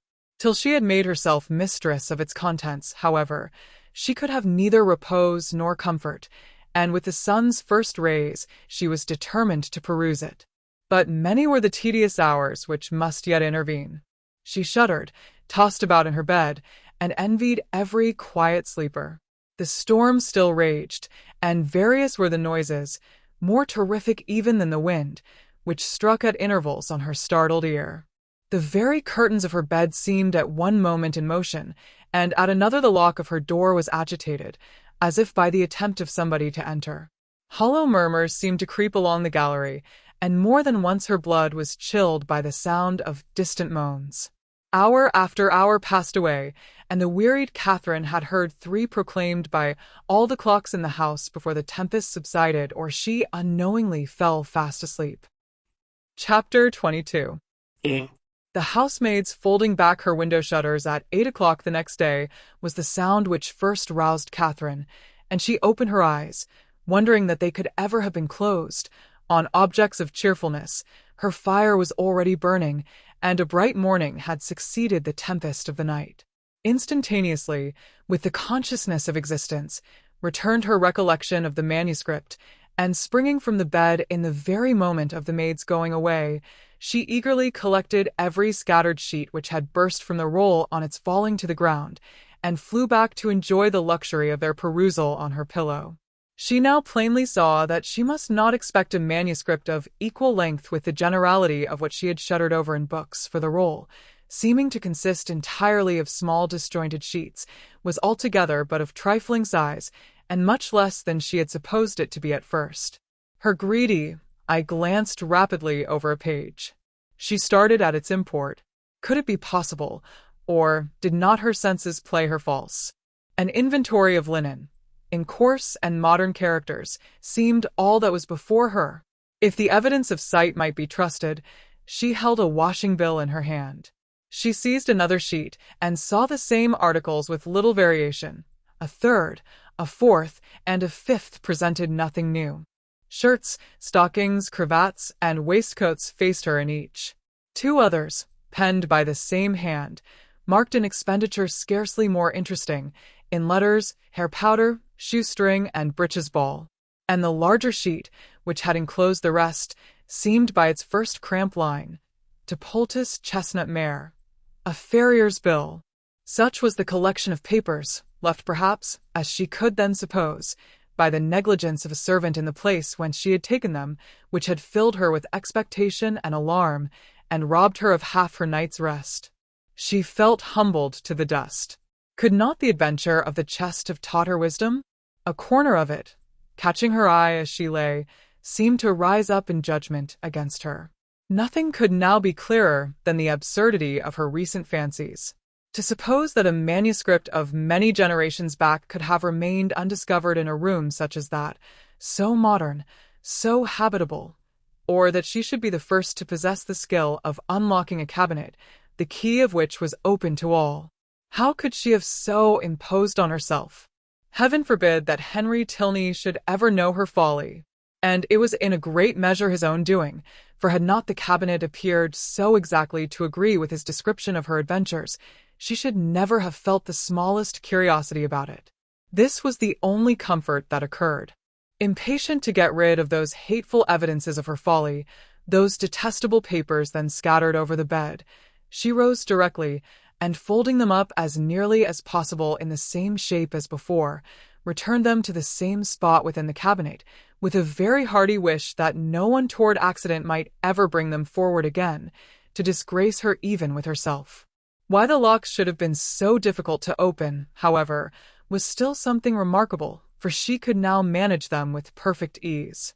In this there was surely something mysterious, and she indulged in the flattering suggestion for half a minute, till the possibility of the doors having been at first unlocked, and of being herself its fastener, darted into her head, and cost her another blush. She got away as soon as she could from a room in which her conduct produced such unpleasant reflections, and found her way with all speed to the breakfast parlour, as it had been pointed out to her by Miss Tilney the evening before. Henry was alone in it, and his immediate hope of her having been undisturbed by the tempest, with an arch reference to the character of the building they inhabited, was rather distressing. For the world would she not have her weakness suspected, and yet, unequal to an absolute falsehood, was constrained to acknowledge that the wind had kept her awake a little. But we have a charming morning after it, she added, desiring to get rid of the subject, and storms and sleeplessness are nothing when they are over. What beautiful hyacinths! I have just learnt to love a hyacinth. And how might you learn? By accident or argument? Your sister taught me. I cannot tell how. Mrs. Allen used to take pains, year after year, to make me like them, but I never could, till I saw them the other day in Milsom Street. I am naturally indifferent about flowers. But now you love a hyacinth. So much the better. You have gained a new source of enjoyment, and it is well to have as many holds upon happiness as possible. Besides, a taste for flowers is always desirable in your sex, as a means of getting you out of doors, and tempting you to more frequent exercise than you would otherwise take. And though the love of a hyacinth may be rather domestic, who can tell, the sentiment once raised, but you may in time come to love a rose. But I do not want any such pursuit to get me out of doors. The pleasure of walking and breathing fresh air is enough for me, and in fine weather I am out more than half my time. Mamma says I am never within. At any rate, however, I am pleased that you have learnt to love a hyacinth. The mere habit of learning to love is the thing, and a teachableness of disposition in a young lady is a great blessing. Has my sister a pleasant mode of instruction? Catherine was saved the embarrassment of attempting an answer by the entrance of the general, whose smiling compliments announced a happy state of mind, but whose gentle hint of sympathetic early rising did not advance her composure. The elegance of the breakfast set forced itself on Catherine's notice when they were seated at table, and, luckily, it had been the general's choice. He was enchanted by her approbation of his taste, confessed it to be neat and simple, thought it right to encourage the manufacture of his country, and for his part, to his uncritical palate, the tea was as well flavoured from the clay of Staffordshire as from that of Dresden or Sèvres. But this was quite an old set, purchased 2 years ago. The manufacture was much improved since that time. He had seen some beautiful specimens when last in town, and had he not been perfectly without vanity of that kind, might have been tempted to order a new set. He trusted, however, that an opportunity might ere long occur of selecting one, though not for himself. Catherine was probably the only one of the party who did not understand him. Shortly after breakfast Henry left them for Woodston, where business required, and would keep him 2 or 3 days. They all attended in the hall to see him mount his horse, and immediately on re-entering the breakfast-room, Catherine walked to a window in the hope of catching another glimpse of his figure. "This is a somewhat heavy call upon your brother's fortitude," observed the general to Eleanor. "Woodston will make but a sombre appearance today." "Is it a pretty place?" asked Catherine. "What say you, Eleanor? Speak your opinion, for ladies can best tell the taste of ladies in regard to places, as well as men. I think it would be acknowledged by the most impartial eye to have many recommendations." The house stands among fine meadows facing the southeast, with an excellent kitchen garden in the same aspect, the walls surrounding which I built and stocked myself about 10 years ago, for the benefit of my son. It is a family living, Miss Morland, and the property in the place being chiefly my own, you may believe I take care that it shall not be a bad one. Did Henry's income depend solely on this living, he would not be ill provided for. Perhaps it may seem odd that with only 2 younger children, I should think any profession necessary for him, and certainly there are moments when we could all wish him disengaged from every tie of business. But though I may not exactly make converts of you young ladies, I am sure your father, Miss Morland, would agree with me in thinking it expedient to give every young man some employment. The money is nothing, it is not an object, but employment is the thing. Even Frederick, my eldest son, you see, who will perhaps inherit as considerable a landed property as any private man in the county, has his profession. The imposing effect of this last argument was equal to his wishes. The silence of the lady proved it to be unanswerable. Something had been said the evening before of her being shown over the house, and he now offered himself as her conductor. And though Catherine had hoped to explore it accompanied only by his daughter, it was a proposal of too much happiness in itself, under any circumstances, not to be gladly accepted, for she had been already 18 hours in the Abbey, and had seen only a few of its rooms. The netting-box, just leisurely drawn forth, was closed with joyful haste, and she was ready to attend him in a moment. And when they had gone over the house, he promised himself moreover the pleasure of accompanying her into the shrubberies and garden. She curtsied her acquiescence, but perhaps it might be more agreeable to her to make those her first object. The weather was at present favourable, and at this time of year the uncertainty was very great of its continuing so. Which would she prefer? He was equally at her service. Which did his daughter think would most accord with her fair friend's wishes? But he thought he could discern. Yes, he certainly read in Miss Morland's eyes a judicious desire of making use of the present smiling weather. But when did she judge amiss? The Abbey would be always safe and dry. He yielded implicitly, and would fetch his hat and attend them in a moment. He left the room, and Catherine, with a disappointed, anxious face, began to speak of her unwillingness that he should be taking them out of doors against his own inclination, under a mistaken idea of pleasing her, but she was stopped by Miss Tilney's saying, with a little confusion, "I believe it will be wisest to take the morning while it is so fine, and do not be uneasy on my father's account. He always walks out at this time of day." Catherine did not exactly know how this was to be understood. Why was Miss Tilney embarrassed? Could there be any unwillingness on the General's side to show her over the Abbey? The proposal was his own. And was not it odd that he should always take his walk so early? Neither her father nor Mr. Allen did so. It was certainly very provoking. She was all impatience to see the house, and had scarcely any curiosity about the grounds. If Henry had been with them indeed. But now she should not know what was picturesque when she saw it. Such were her thoughts, but she kept them to herself, and put on her bonnet in patient discontent. She was struck, however, beyond her expectation, by the grandeur of the Abbey, as she saw it for the first time from the lawn. The whole building enclosed a large court, and 2 sides of the quadrangle, rich in Gothic ornaments, stood forward for admiration. The remainder was shut off by knolls of old trees, or luxuriant plantations, and the steep woody hills rising behind, to give it shelter, were beautiful even in the leafless month of March. Catherine had seen nothing to compare with it, and her feelings of delight were so strong that without waiting for any better authority, she boldly burst forth in wonder and praise. The General listened with assenting gratitude, and it seemed as if his own estimation of Northanger had waited unfixed till that hour. The kitchen garden was to be next admired, and he led the way to it across a small portion of the park. The number of acres contained in this garden was such as Catherine could not listen to without dismay, being more than double the extent of all Mr. Allen's, as well as her father's, including churchyard and orchard. The walls seemed countless in number, endless in length. A village of hothouses seemed to arise among them, and a whole parish to be at work within the enclosure.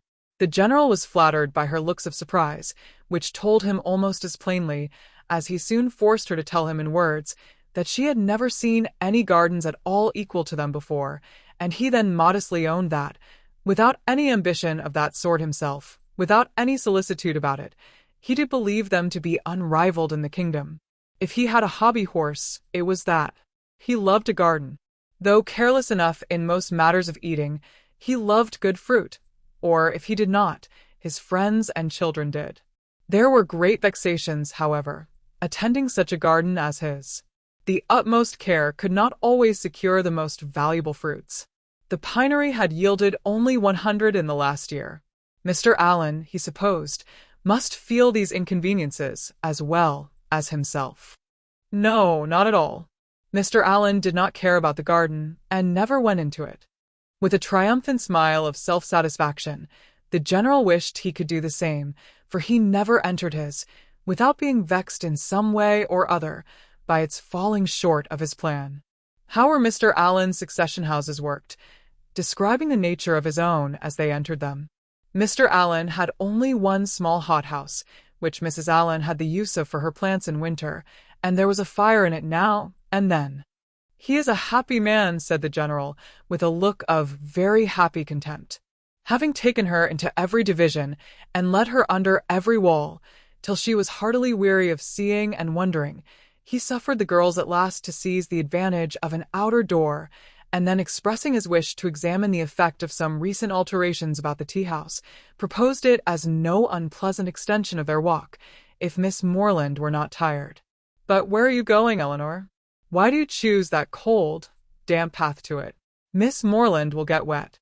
Our best way is across the park." "This is so favourite a walk of mine," said Miss Tilney, "that I always think it the best and nearest way. But perhaps it may be damp." It was a narrow winding path through a thick grove of old Scotch firs, and Catherine, struck by its gloomy aspect and eager to enter it, could not, even by the general's disapprobation, be kept from stepping forward. He perceived her inclination, and having again urged the plea of health in vain, was too polite to make further opposition. He excused himself, however, from attending them. The rays of the sun were not too cheerful for him, and he would meet them by another course. He turned away, and Catherine was shocked to find how much her spirits were relieved by the separation. The shock, however, being less real than the relief, offered it no injury, and she began to talk with easy gaiety of the delightful melancholy which such a grove inspired. "I am particularly fond of this spot," said her companion with a sigh. "It was my mother's favourite walk." Catherine had never heard Mrs. Tilney mentioned in the family before, and the interest excited by this tender remembrance showed itself directly in her altered countenance and in the attentive pause with which she waited for something more. "I used to walk here so often with her," added Eleanor, "though I never loved it then, as I have loved it since. At that time, indeed, I used to wonder at her choice, but her memory endears it now." And ought it not, reflected Catherine, to endear it to her husband? Yet the general would not enter it. Miss Tilney continuing silent, she ventured to say, "Her death must have been a great affliction." "A great and increasing one," replied the other in a low voice. "I was only 13 when it happened, and though I felt my loss perhaps as strongly as one so young could feel it, I could not, then know what a loss it was." She stopped for a moment, and then added, with great firmness, "I have no sister, you know, and though my brothers are very affectionate, and Henry is a great deal here, which I am most thankful for, it is impossible for me not to be often solitary. To be sure you must miss him very much. A mother would have been always present. A mother would have been a constant friend. Her influence would have been beyond all other." "Was she a very charming woman? Was she handsome? Was there any picture of her in the Abbey? And why had she been so partial to that grove? Was it from dejection of spirits?" Were questions now eagerly poured forth. The first 3 received a ready affirmative, the 2 others were passed by, and Catherine's interest in the deceased Mrs. Tilney augmented with every question, whether answered or not. Of her unhappiness in marriage she felt persuaded. The general certainly had been an unkind husband. He did not love her walk. Could he therefore have loved her? And besides, Handsome as he was, there was a something in the turn of his features which spoke his not having behaved well to her. Her picture, I suppose, blushing at the consummate art of her own question, hangs in your father's room? No, it was intended for the drawing room, but my father was dissatisfied with the painting, and for some time it had no place. Soon after her death I obtained it for my own, and hung it in my bedchamber, where I shall be happy to show it you. It is very like. Here was another proof. A portrait, very like, of a departed wife, not valued by the husband. He must have been dreadfully cruel to her. Catherine attempted no longer to hide from herself the nature of the feelings which, in spite of all his attentions, he had previously excited, and what had been terror and dislike before was now absolute aversion. Yes, aversion. His cruelty to such a charming woman made him odious to her.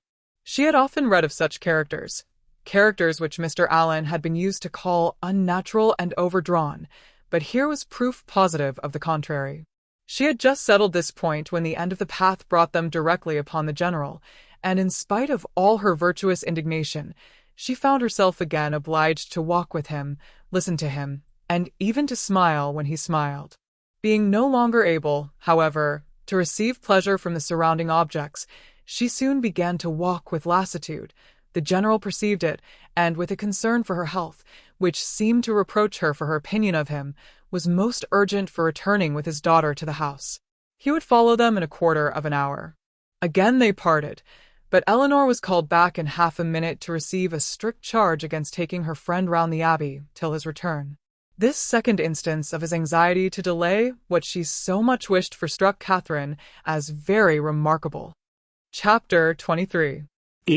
An hour passed away before the general came in, spent, on the part of his young guest, in no very favourable consideration of his character.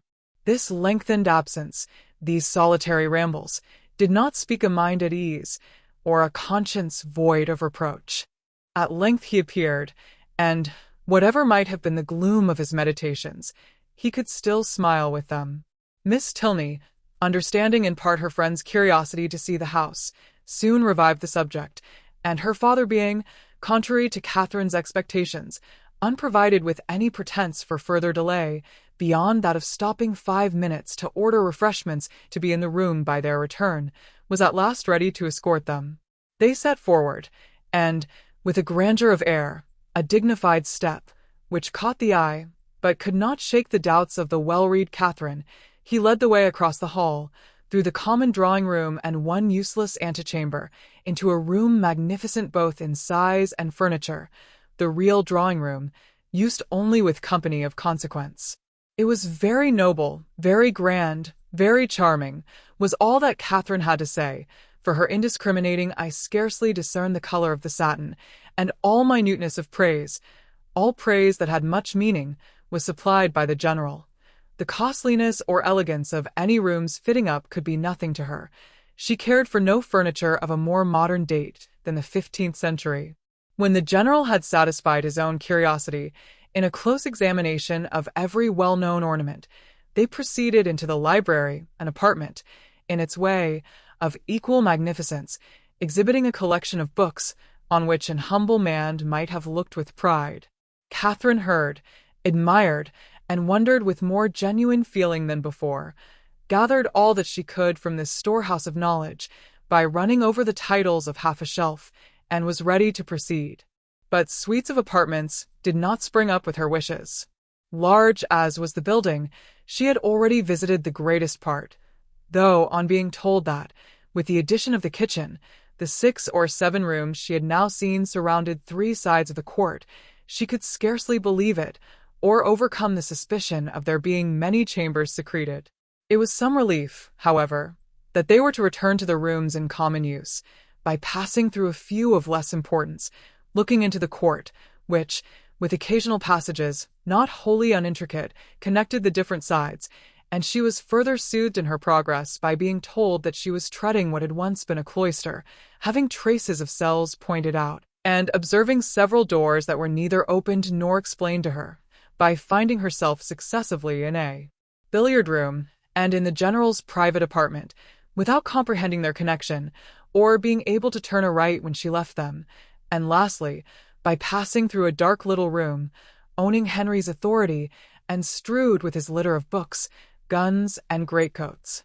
From the dining room, of which, though already seen, and always to be seen at 5 o'clock, the general could not forego the pleasure of pacing out the length for the more certain information of Miss Morland, as to what she neither doubted nor cared for, they proceeded by quick communication to the kitchen, the ancient kitchen of the convent, rich in the massy walls and smoke of former days, and in the stoves and hot closets of the present.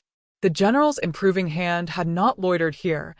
Every modern invention to facilitate the labor of the cooks had been adopted within this, their spacious theatre, and, when the genius of others had failed, his own had often produced the perfection wanted. His endowments of this spot alone might at any time have placed him high among the benefactors of the convent. With the walls of the kitchen ended all the antiquity of the abbey, the fourth side of the quadrangle having, on account of its decaying state, been removed by the general's father, and the present erected in its place. All that was venerable ceased here. The new building was not only new, but declared itself to be so, intended only for offices, and enclosed behind by stable-yards. No uniformity of architecture had been thought necessary. Catherine could have raved at the hand which had swept away what must have been beyond the value of all the rest for the purposes of mere domestic economy, and would willingly have been spared the mortification of a walk through scenes so fallen, had the general allowed it. But if he had a vanity, it was in the arrangement of his offices, and as he was convinced that, to a mind like Miss Morland's, a view of the accommodations and comforts by which the labors of her inferiors were softened must always be gratifying, he should make no apology for leading her on. They took a slight survey of all, and Catherine was impressed, beyond her expectation, by their multiplicity and their convenience. The purposes for which a few shapeless pantries and a comfortless scullery were deemed sufficient at Fullerton were here carried on in appropriate divisions, commodious and roomy. The number of servants continually appearing did not strike her less than the number of their offices. Wherever they went, some patent girl stopped to curtsy, or some footman in dishabille sneaked off. Yet this was an abbey. How inexpressibly different in these domestic arrangements from such as she had read about, from abbeys and castles, in which, though certainly larger than Northanger, all the dirty work of the house was to be done by 2 pair of female hands at the utmost. How they could get through it all had often amazed Mrs. Allen, and, when Catherine saw what was necessary here, she began to be amazed herself. They returned to the hall, that the chief staircase might be ascended, and the beauty of its wood and ornaments of rich carving might be pointed out. Having gained the top, they turned in an opposite direction from the gallery in which her room lay, and shortly entered one on the same plan, but superior in length and breadth. She was here shown successively into 3 large bedchambers, with their dressing rooms, most completely and handsomely fitted up, everything that money and taste could do to give comfort and elegance to apartments had been bestowed on these, and, being furnished within the last 5 years, they were perfect in all that would be generally pleasing, and wanting in all that could give pleasure to Catherine. As they were surveying the last, the general, after slightly naming a few of the distinguished characters by whom they had at times been honored, turned with a smiling countenance to Catherine, and ventured to hope that henceforward some of their earliest tenants might be our friends from Fullerton. She felt the unexpected compliment, and deeply regretted the impossibility of thinking well of a man so kindly disposed towards herself, and so full of civility to all her family. The gallery was terminated by folding doors, which Miss Tilney, advancing, had thrown open and passed through, and seemed on the point of doing the same by the first door to the left, in another long reach of gallery, when the general, coming forwards, called her hastily, and, as Catherine thought, rather angrily back, demanding whither she were going, and what was there more to be seen? Had not Miss Morland already seen all that could be worth her notice? And did she not suppose her friend might be glad of some refreshment after so much exercise? Miss Tilney drew back directly, and the heavy doors were closed upon the mortified Catherine, who, having seen, in a momentary glance beyond them, a narrower passage, more numerous openings, and symptoms of a winding staircase, believed herself at last within the reach of something worth her notice, and felt, as she unwillingly paced back the gallery, that she would rather be allowed to examine that end of the house than see all the finery of all the rest. The general's evident desire of preventing such an examination was an additional stimulant. Something was certainly to be concealed. Her fancy, though it had trespassed lately once or twice, could not mislead her here. And what that something was, a short sentence of Miss Tilney's, as they followed the general at some distance downstairs, seemed to point out. "I was going to take you into what was my mother's room, the room in which she died," were all her words, but few as they were, they conveyed pages of intelligence to Catherine. It was no wonder that the general should shrink from the sight of such objects as that room must contain, a room in all probability never entered by him since the dreadful scene had passed, which released his suffering wife, and left him to the stings of conscience.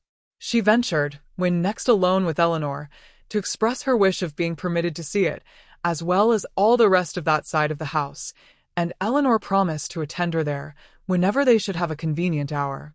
Catherine understood her. The general must be watched from home, before that room could be entered. "It remains as it was, I suppose," said she, in a tone of feeling.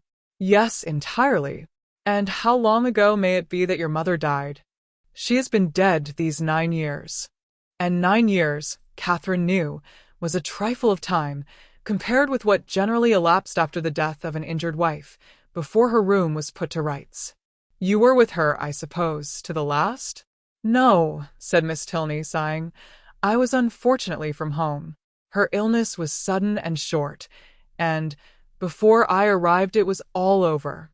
Catherine's blood ran cold with the horrid suggestions which naturally sprang from these words. Could it be possible? Could Henry's father? And yet, how many were the examples to justify even the blackest suspicions?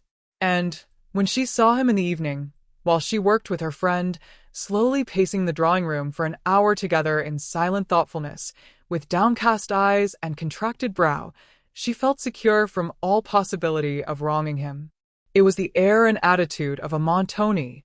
What could more plainly speak the gloomy workings of a mind not wholly dead to every sense of humanity in its fearful review of past scenes of guilt? Unhappy man! And the anxiousness of her spirits directed her eyes towards his figure so repeatedly as to catch Miss Tilney's notice. "My father," she whispered, "often walks about the room in this way. It is nothing unusual." "So much the worse," thought Catherine. Such ill-timed exercise was of a piece with the strange unseasonableness of his morning walks, and boded nothing good. After an evening, the little variety and seeming length of which made her peculiarly sensible of Henry's importance among them, she was heartily glad to be dismissed, though it was a look from the general not designed for her observation, which sent his daughter to the bell. When the butler would have lit his master's candle, however, he was forbidden. The latter was not going to retire.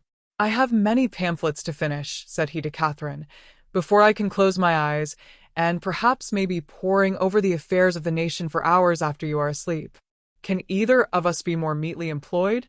My eyes will be blinding for the good of others, and yours preparing by rest for future mischief." But neither the business alleged, nor the magnificent compliment, could win Catherine from thinking that some very different object must occasion so serious a delay of proper repose. To be kept up for hours, after the family were in bed, by stupid pamphlets was not very likely. There must be some deeper cause. Something was to be done which could be done only while the household slept, and the probability that Mrs. Tilney yet lived, shut up for causes unknown, and receiving from the pitiless hands of her husband a nightly supply of coarse food, was the conclusion which necessarily followed. Shocking as was the idea, it was at least better than a death unfairly hastened, as, in the natural course of things, she must ere long be released. The suddenness of her reputed illness, the absence of her daughter, and probably of her other children, at the time, all favored the supposition of her imprisonment. Its origin, jealousy perhaps, or wanton cruelty, was yet to be unravelled. In revolving these matters, while she undressed, It suddenly struck her as not unlikely that she might that morning have passed near the very spot of this unfortunate woman's confinement, might have been within a few paces of the cell in which she languished out her days. For what part of the abbey could be more fitted for the purpose than that which yet bore the traces of monastic division? In the high-arched passage, paved with stone, which already she had trodden with peculiar awe, she well remembered the doors of which the general had given no account. To what might not those doors lead? In support of the plausibility of this conjecture, it further occurred to her that the forbidden gallery, in which lay the apartments of the unfortunate Mrs. Tilney, must be, as certainly as her memory could guide her, exactly over this suspected range of cells, and the staircase by the side of those apartments of which she had caught a transient glimpse, communicating by some secret means with those cells, might well have favored the barbarous proceedings of her husband. Down that staircase she had perhaps been conveyed in a state of well-prepared insensibility.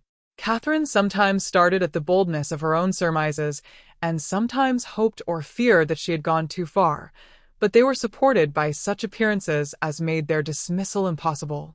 The side of the quadrangle, in which she supposed the guilty scene to be acting, being, according to her belief, just opposite her own, it struck her that, if judiciously watched, some rays of light from the general's lamp might glimmer through the lower windows as he passed to the prison of his wife, and, twice before she stepped into bed, she stole gently from her room to the corresponding window in the gallery to see if it appeared. But all abroad was dark, and it must yet be too early. The various ascending noises convinced her that the servants must still be up. Till midnight, she supposed it would be in vain to watch. But then, when the clock had struck 12, and all was quiet, she would, if not quite appalled by darkness, steal out and look once more. The clock struck 12, and Catherine had been half an hour asleep. Chapter 24. E. The gallery was terminated by folding doors, which Miss Tilney, advancing, had thrown open and passed through, and seemed on the point of doing the same by the first door to the left, in another long reach of gallery, when the general, coming forwards, called her hastily, and, as Catherine thought, rather angrily back, demanding whither she were going, and what was there more to be seen? Had not Miss Morland already seen all that could be worth her notice? And did she not suppose her friend might be glad of some refreshment after so much exercise? Miss Tilney drew back directly, and the heavy doors were closed upon the mortified Catherine, who, having seen, in a momentary glance beyond them, a narrower passage, more numerous openings, and symptoms of a winding staircase, believed herself at last within the reach of something worth her notice, and felt, as she unwillingly paced back the gallery, that she would rather be allowed to examine that end of the house than see all the finery of all the rest. The general's evident desire of preventing such an examination was an additional stimulant. Something was certainly to be concealed. Her fancy, though it had trespassed lately once or twice, could not mislead her here. And what that something was, a short sentence of Miss Tilney's, as they followed the general at some distance downstairs, seemed to point out. "I was going to take you into what was my mother's room, the room in which she died," were all her words, but few as they were, they conveyed pages of intelligence to Catherine. It was no wonder that the general should shrink from the sight of such objects as that room must contain, a room in all probability never entered by him since the dreadful scene had passed, which released his suffering wife, and left him to the stings of conscience. She ventured, when next alone with Eleanor, to express her wish of being permitted to see it, as well as all the rest of that side of the house, and Eleanor promised to attend her there, whenever they should have a convenient hour. Catherine understood her. The general must be watched from home, before that room could be entered. "It remains as it was, I suppose?" said she, in a tone of feeling. "Yes, entirely." "And how long ago may it be that your mother died?" "She has been dead these 9 years." And 9 years, Catherine knew, was a trifle of time, compared with what generally elapsed after the death of an injured wife, before her room was put to rights. "You were with her, I suppose, to the last?" "No," said Miss Tilney, sighing. "I was unfortunately from home. Her illness was sudden and short, and, before I arrived, it was all over." Catherine's blood ran cold with the horrid suggestions which naturally sprang from these words. Could it be possible? Could Henry's father? And yet, how many were the examples to justify even the blackest suspicions? And when she saw him in the evening, while she worked with her friend, slowly pacing the drawing room for an hour together in silent thoughtfulness, with downcast eyes and contracted brow, she felt secure from all possibility of wronging him. It was the air and attitude of a Montoni. What could more plainly speak the gloomy workings of a mind not wholly dead to every sense of humanity in its fearful review of past scenes of guilt? Unhappy man! And the anxiousness of her spirits directed her eyes towards his figure so repeatedly as to catch Miss Tilney's notice. "My father," she whispered, "often walks about the room in this way. It is nothing unusual." So much the worse, thought Catherine. Such ill-timed exercise was of a piece with the strange unseasonableness of his morning walks, and boded nothing good. After an evening, the little variety and seeming length of which made her peculiarly sensible of Henry's importance among them, she was heartily glad to be dismissed, though it was a look from the general not designed for her observation, which sent his daughter to the bell. When the butler would have lit his master's candle, however, he was forbidden. The latter was not going to retire. "I have many pamphlets to finish," said he to Catherine, "before I can close my eyes, and perhaps may be poring over the affairs of the nation for hours after you are asleep. Can either of us be more meetly employed? My eyes will be blinding for the good of others, and yours preparing by rest for future mischief." But neither the business alleged, nor the magnificent compliment, could win Catherine from thinking that some very different object must occasion so serious a delay of proper repose. To be kept up for hours, after the family were in bed, by stupid pamphlets was not very likely. There must be some deeper cause. Something was to be done which could be done only while the household slept, and the probability that Mrs. Tilney yet lived, shut up for causes unknown, and receiving from the pitiless hands of her husband a nightly supply of coarse food, was the conclusion which necessarily followed. Shocking as was the idea, it was at least better than a death unfairly hastened, as, in the natural course of things, she must ere long be released. The suddenness of her reputed illness, the absence of her daughter, and probably of her other children, at the time, all favored the supposition of her imprisonment. Its origin, jealousy perhaps, or wanton cruelty, was yet to be unravelled. In revolving these matters, while she undressed, it suddenly struck her as not unlikely that she might that morning have passed near the very spot of this unfortunate woman's confinement, might have been within a few paces of the cell in which she languished out her days. For what part of the abbey could be more fitted for the purpose than that which yet bore the traces of monastic division? In the high-arched passage, paved with stone, which already she had trodden with peculiar awe, she well remembered the doors of which the general had given no account. To what might not those doors lead? In support of the plausibility of this conjecture, it further occurred to her that the forbidden gallery, in which lay the apartments of the unfortunate Mrs. Tilney, must be, as certainly as her memory could guide her, exactly over this suspected range of cells, and the staircase by the side of those apartments of which she had caught a transient glimpse, communicating by some secret means with those cells, might well have favoured the barbarous proceedings of her husband. Down that staircase she had perhaps been conveyed in a state of well-prepared insensibility. Catherine sometimes started at the boldness of her own surmises, and sometimes hoped or feared that she had gone too far, but they were supported by such appearances as made their dismissal impossible. The side of the quadrangle, in which she supposed the guilty scene to be acting, being, according to her belief, just opposite her own, it struck her that, if judiciously watched, some rays of light from the general's lamp might glimmer through the lower windows as he passed to the prison of his wife, and, twice before she stepped into bed, she stole gently from her room to the corresponding window in the gallery to see if it appeared, but all abroad was dark, and it must yet be too early. The various ascending noises convinced her that the servants must still be up. Till midnight, she supposed it would be in vain to watch, but then, when the clock had struck 12 and all was quiet, she would, if not quite appalled by darkness, steal out and look once more.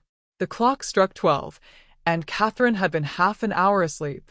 It was done, and Catherine found herself alone in the gallery before the clocks had ceased to strike. It was no time for thought. She hurried on, slipped with the least possible noise through the folding doors, and without stopping to look or breathe, rushed forward to the one in question. The lock yielded to her hand, and luckily, with no sullen sound that could alarm a human being. On tiptoe she entered. The room was before her, but it was some minutes before she could advance another step. She beheld what fixed her to the spot and agitated every feature.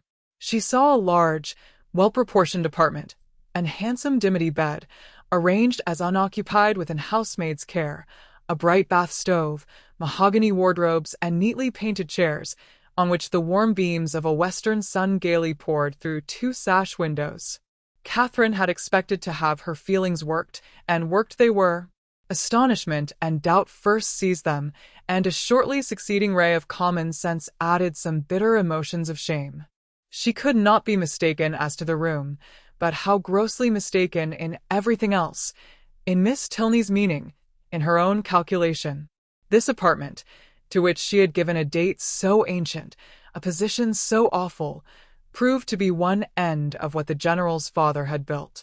There were two other doors in the chamber, leading probably into dressing closets, but she had no inclination to open either. Would the veil in which Mrs. Tilney had last walked, or the volume in which she had last read, remain to tell what nothing else was allowed to whisper? No. Whatever might have been the General's crimes, he had certainly too much wit to let them sue for detection. She was sick of exploring, and desired but to be safe in her own room, with her own heart only privy to its folly, and she was on the point of retreating as softly as she had entered, when the sound of footsteps, she could hardly tell where, made her pause and tremble. To be found there, even by a servant, would be unpleasant, but by the General, and he seemed always at hand when least wanted, much worse. She listened. The sound had ceased, and resolving not to lose a moment, she passed through and closed the door. At that instant a door underneath was hastily opened. Someone seemed with swift steps to ascend the stairs, by the head of which she had yet to pass before she could gain the gallery. She had no power to move. With a feeling of terror not very definable, she fixed her eyes on the staircase, and in a few moments it gave Henry to her view. "Mr. Tilney," she exclaimed in a voice of more than common astonishment. He looked astonished too. "Good God," she continued, not attending to his address. "How came you here? How came you up that staircase?" "How came I up that staircase?" he replied, greatly surprised. "Because it is my nearest way from the stable-yard to my own chamber, and why should I not come up it?"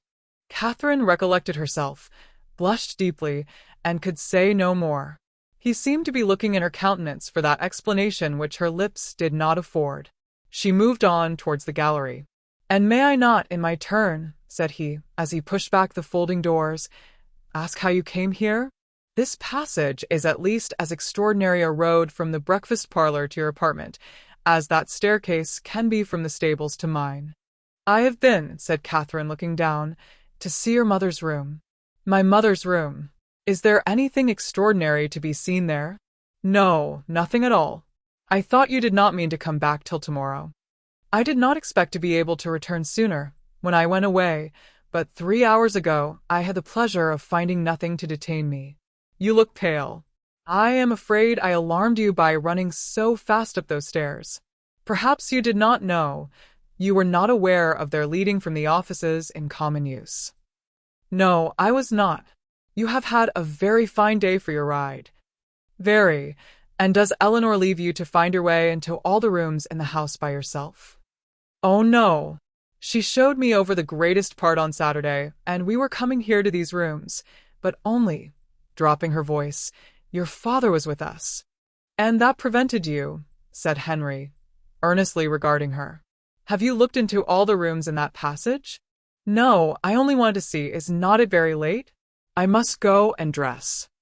"It is only 4:15, showing his watch, and you are not now in Bath. No theatre, no rooms to prepare for. Half an hour at Northanger must be enough." She could not contradict it, and therefore suffered herself to be detained, though her dread of further questions made her, for the first time in their acquaintance, wish to leave him. They walked slowly up the gallery. "Have you had any letter from Bath since I saw you?" "No, and I am very much surprised. Isabella promised so faithfully to write directly." "Promised so faithfully. A faithful promise. That puzzles me. I have heard of a faithful performance. But a faithful promise, the fidelity of promising. It is a power little worth knowing, however, since it can deceive and pain you. My mother's room is very commodious, is it not? Large and cheerful-looking, and the dressing closets so well disposed.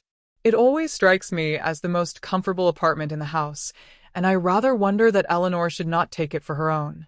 She sent you to look at it, I suppose?" No. "It has been your own doing entirely?" Catherine said nothing. After a short silence, during which he had closely observed her, he added, "As there is nothing in the room in itself to raise curiosity, this must have proceeded from a sentiment of respect for my mother's character, as described by Eleanor, which does honor to her memory. The world, I believe, never saw a better woman. But it is not often that virtue can boast an interest such as this.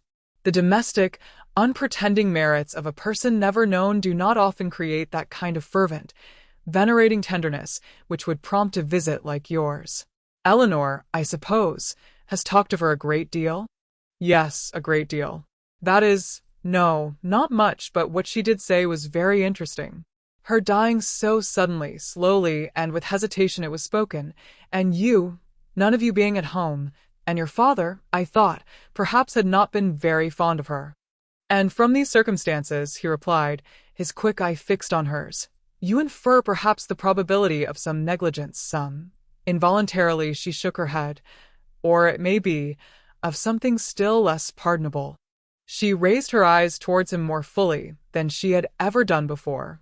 "My mother's illness," he continued, "the seizure which ended in her death, was sudden.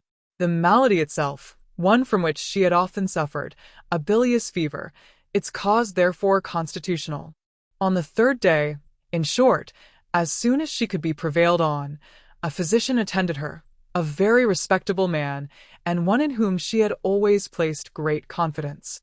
Upon his opinion of her danger, 2 others were called in the next day, and remained in almost constant attendance for 24 hours. On the 5th day she died. During the progress of her disorder, Frederick and we were both at home, saw her repeatedly, and from our own observation can bear witness to her having received every possible attention which could spring from the affection of those about her, or which her situation in life could command. Poor Eleanor was absent, and at such a distance as to return only to see her mother in her coffin." "But your father," said Catherine, "was he afflicted?" "For a time greatly so. You have erred in supposing him not attached to her. He loved her, I am persuaded, as well as it was possible for him to. We have not all, you know, the same tenderness of disposition, and I will not pretend to say that while she lived, she might not often have had much to bear, but though his temper injured her, his judgment never did. His value of her was sincere, and, if not permanently, he was truly afflicted by her death." "I am very glad of it," said Catherine. "It would have been very shocking. If I understand you rightly, you had formed a surmise of such horror as I have hardly words to. Dear Miss Morland, consider the dreadful nature of the suspicions you have entertained. What have you been judging from? Remember the country and the age in which we live. Remember that we are English, that we are Christians. Consult your own understanding, your own sense of the probable, your own observation of what is passing around you. Does our education prepare us for such atrocities? Do our laws connive at them? Could they be perpetrated without being known, in a country like this, where social and literary intercourse is on such a footing, where every man is surrounded by a neighborhood of voluntary spies, and where roads and newspapers lay everything open? Dearest Miss Morland, what ideas have you been admitting?" They had reached the end of the gallery, and with tears of shame, she ran off to her own room. Chapter 25. The visions of romance were over. Catherine was completely awakened. Henry's address, short as it had been, had more thoroughly opened her eyes to the extravagance of her late fancies than all their several disappointments had done. Most grievously was she humbled. Most bitterly did she cry. It was not only with herself that she was sunk, but with Henry. Her folly, which now seemed even criminal, was all exposed to him, and he must despise her forever. The liberty which her imagination had dared to take with the character of his father, could he ever forgive it? The absurdity of her curiosity and her fears, could they ever be forgotten? She hated herself more than she could express. She thought he had, once or twice before this fatal morning, shown something like affection for her. But now, in short, she made herself as miserable as possible for about half an hour, went down when the clock struck 5, with a broken heart, and could scarcely give an intelligible answer to Eleanor's inquiry if she was well. The formidable Henry soon followed her into the room, and the only difference in his behavior to her was that he paid her rather more attention than usual. Catherine had never wanted comfort more, and he looked as if he was aware of it. The evening wore away with no abatement of this soothing politeness, and her spirits were gradually raised to a modest tranquillity. She did not learn either to forget or defend the past, but she learned to hope that it would never transpire farther, and that it might not cost her Henry's entire regard. Her thoughts being still chiefly fixed on what she had with such causeless terror felt and done, nothing could shortly be clearer than that it had been all a voluntary, self-created delusion, each trifling circumstance receiving importance from an imagination resolved on alarm, and everything forced to bend to one purpose by a mind which, before she entered the abbey, had been craving to be frightened. She remembered with what feeling she had prepared for a knowledge of Northanger. She saw that the infatuation had been created, the mischief settled, long before her quitting Bath, and it seemed as if the whole might be traced to the influence of that sort of reading which she had there indulged. Charming as were all Mrs. Radcliffe's works, and charming even as were the works of all her imitators, it was not in them perhaps that human nature, at least in the Midland counties of England, was to be looked for. Of the Alps and Pyrenees, with their pine forests and their vices, they might give a faithful delineation, and Italy, Switzerland, and the south of France might be as fruitful in horrors as they were there represented. Catherine dared not doubt beyond her own country, and even of that, if hard-pressed, would have yielded the northern and western extremities. But in the central part of England there was surely some security for the existence even of a wife not beloved, in the laws of the land and the manners of the age. Murder was not tolerated, servants were not slaves, and neither poison nor sleeping potions to be procured, like rhubarb, from every druggist. Among the Alps and Pyrenees, perhaps, there were no mixed characters. There, such as were not as spotless as an angel might have the dispositions of a fiend. But in England it was not so. Among the English, she believed, in their hearts and habits, there was a general though unequal mixture of good and bad. Upon this conviction, she would not be surprised if even in Henry and Eleanor Tilney some slight imperfection might hereafter appear, and upon this conviction she need not fear to acknowledge some actual specks in the character of their father, who, though cleared from the grossly injurious suspicions which she must ever blush to have entertained, she did believe, upon serious consideration, to be not perfectly amiable. Her mind made up on these several points, and her resolution formed, of always judging and acting in future with the greatest good sense, she had nothing to do but to forgive herself and be happier than ever, and the lenient hand of time did much for her by insensible gradations in the course of another day.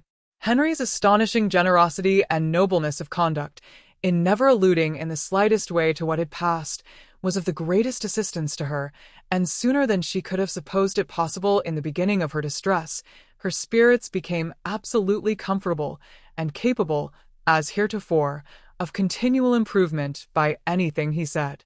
There were still some subjects, indeed, under which she believed they must always tremble, the mention of a chest or a cabinet, for instance, and she did not love the sight of Japan in any shape, but even she could allow that an occasional memento of past folly, however painful, might not be without use. The anxieties of common life began soon to succeed to the alarms of romance. Her desire of hearing from Isabella grew every day greater. She was quite impatient to know how the Bath world went on and how the rooms were attended, and especially was she anxious to be assured of Isabella's having matched some fine netting cotton, on which she had left her intent, and of her continuing on the best terms with James. Her only dependence for information of any kind was on Isabella. James had protested against writing to her till his return to Oxford, and Mrs. Allen had given her no hopes of a letter till she had got back to Fullerton. But Isabella had promised and promised again, and when she promised a thing, she was so scrupulous in performing it. This made it so particularly strange. For 9 successive mornings, Catherine wondered over the repetition of a disappointment, which each morning became more severe. But on the 10th, when she entered the breakfast-room, her first object was a letter, held out by Henry's willing hand. She thanked him as heartily as if he had written it himself. "'Tis only from James, however." As she looked at the direction, she opened it. It was from Oxford, and to this purpose: "Dear Catherine, though, God knows, with little inclination for writing, I think it my duty to tell you that everything is at an end between Miss Thorpe and me. I left her and Bath yesterday, never to see either again. I shall not enter into particulars, they would only pain you more. You will soon hear enough from another quarter to know where lies the blame, and I hope will acquit your brother of everything but the folly of too easily thinking his affection returned. Thank God, I am undeceived in time, but it is a heavy blow. After my father's consent had been so kindly given, but no more of this. She has made me miserable forever. Let me soon hear from you, dear Catherine. You are my only friend. Your love I do build upon. I wish your visit at Northanger may be over before Captain Tilney makes his engagement known, or you will be uncomfortably circumstanced. Poor Thorpe is in town. I dread the sight of him. His honest heart would feel so much. I have written to him and my father. Her duplicity hurts me more than all. Till the very last, if I reasoned with her, she declared herself as much attached to me as ever, and laughed at my fears. I am ashamed to think how long I bore with it, but if ever man had reason to believe himself loved, I was that man. I cannot understand even now what she would be at, for there could be no need of my being played off to make her secure of Tilney. We parted at last by mutual consent. Happy for me had we never met. I can never expect to know such another woman. Dearest Catherine, beware how you give your heart. Believe me, and see."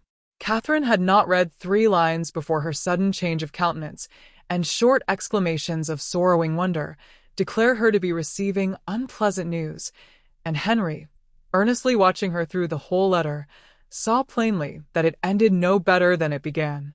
He was prevented, however, from even looking his surprise by his father's entrance.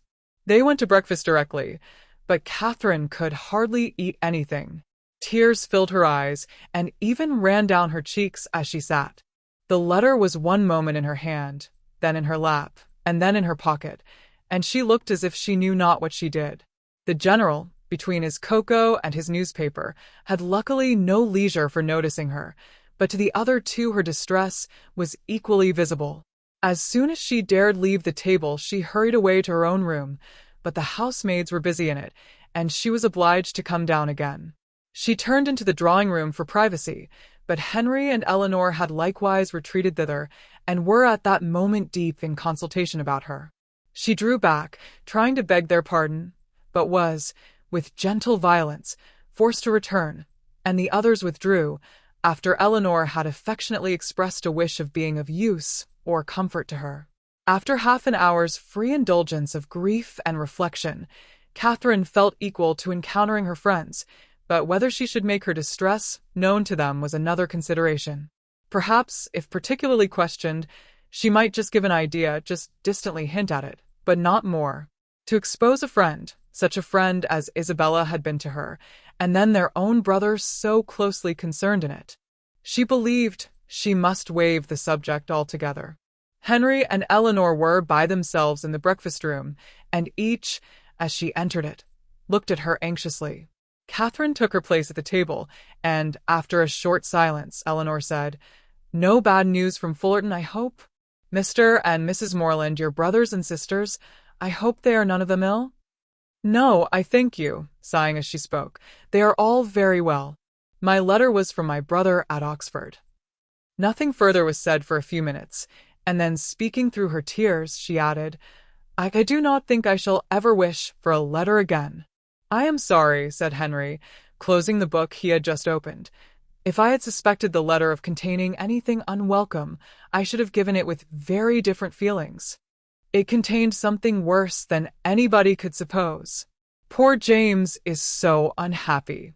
You will soon know why. To have so kind-hearted, so affectionate a sister, replied Henry warmly, must be a comfort to him under any distress. I have one favor to beg, said Catherine, shortly afterwards, in an agitated manner, that, if your brother should be coming here, you will give me notice of it, that I may go away. Our brother, Frederick. Yes, I am sure I should be very sorry to leave you so soon, but something has happened that would make it very dreadful for me to be in the same house with Captain Tilney. Eleanor's work was suspended while she gazed with increasing astonishment, but Henry began to suspect the truth, and something, in which Miss Thorpe's name was included, passed his lips. How quick you are, cried Catherine. You have guessed it, I declare. And yet, when we talked about it in Bath, you little thought of its ending so. Isabella, no wonder now I have not heard from her. Isabella has deserted my brother, and is to marry yours.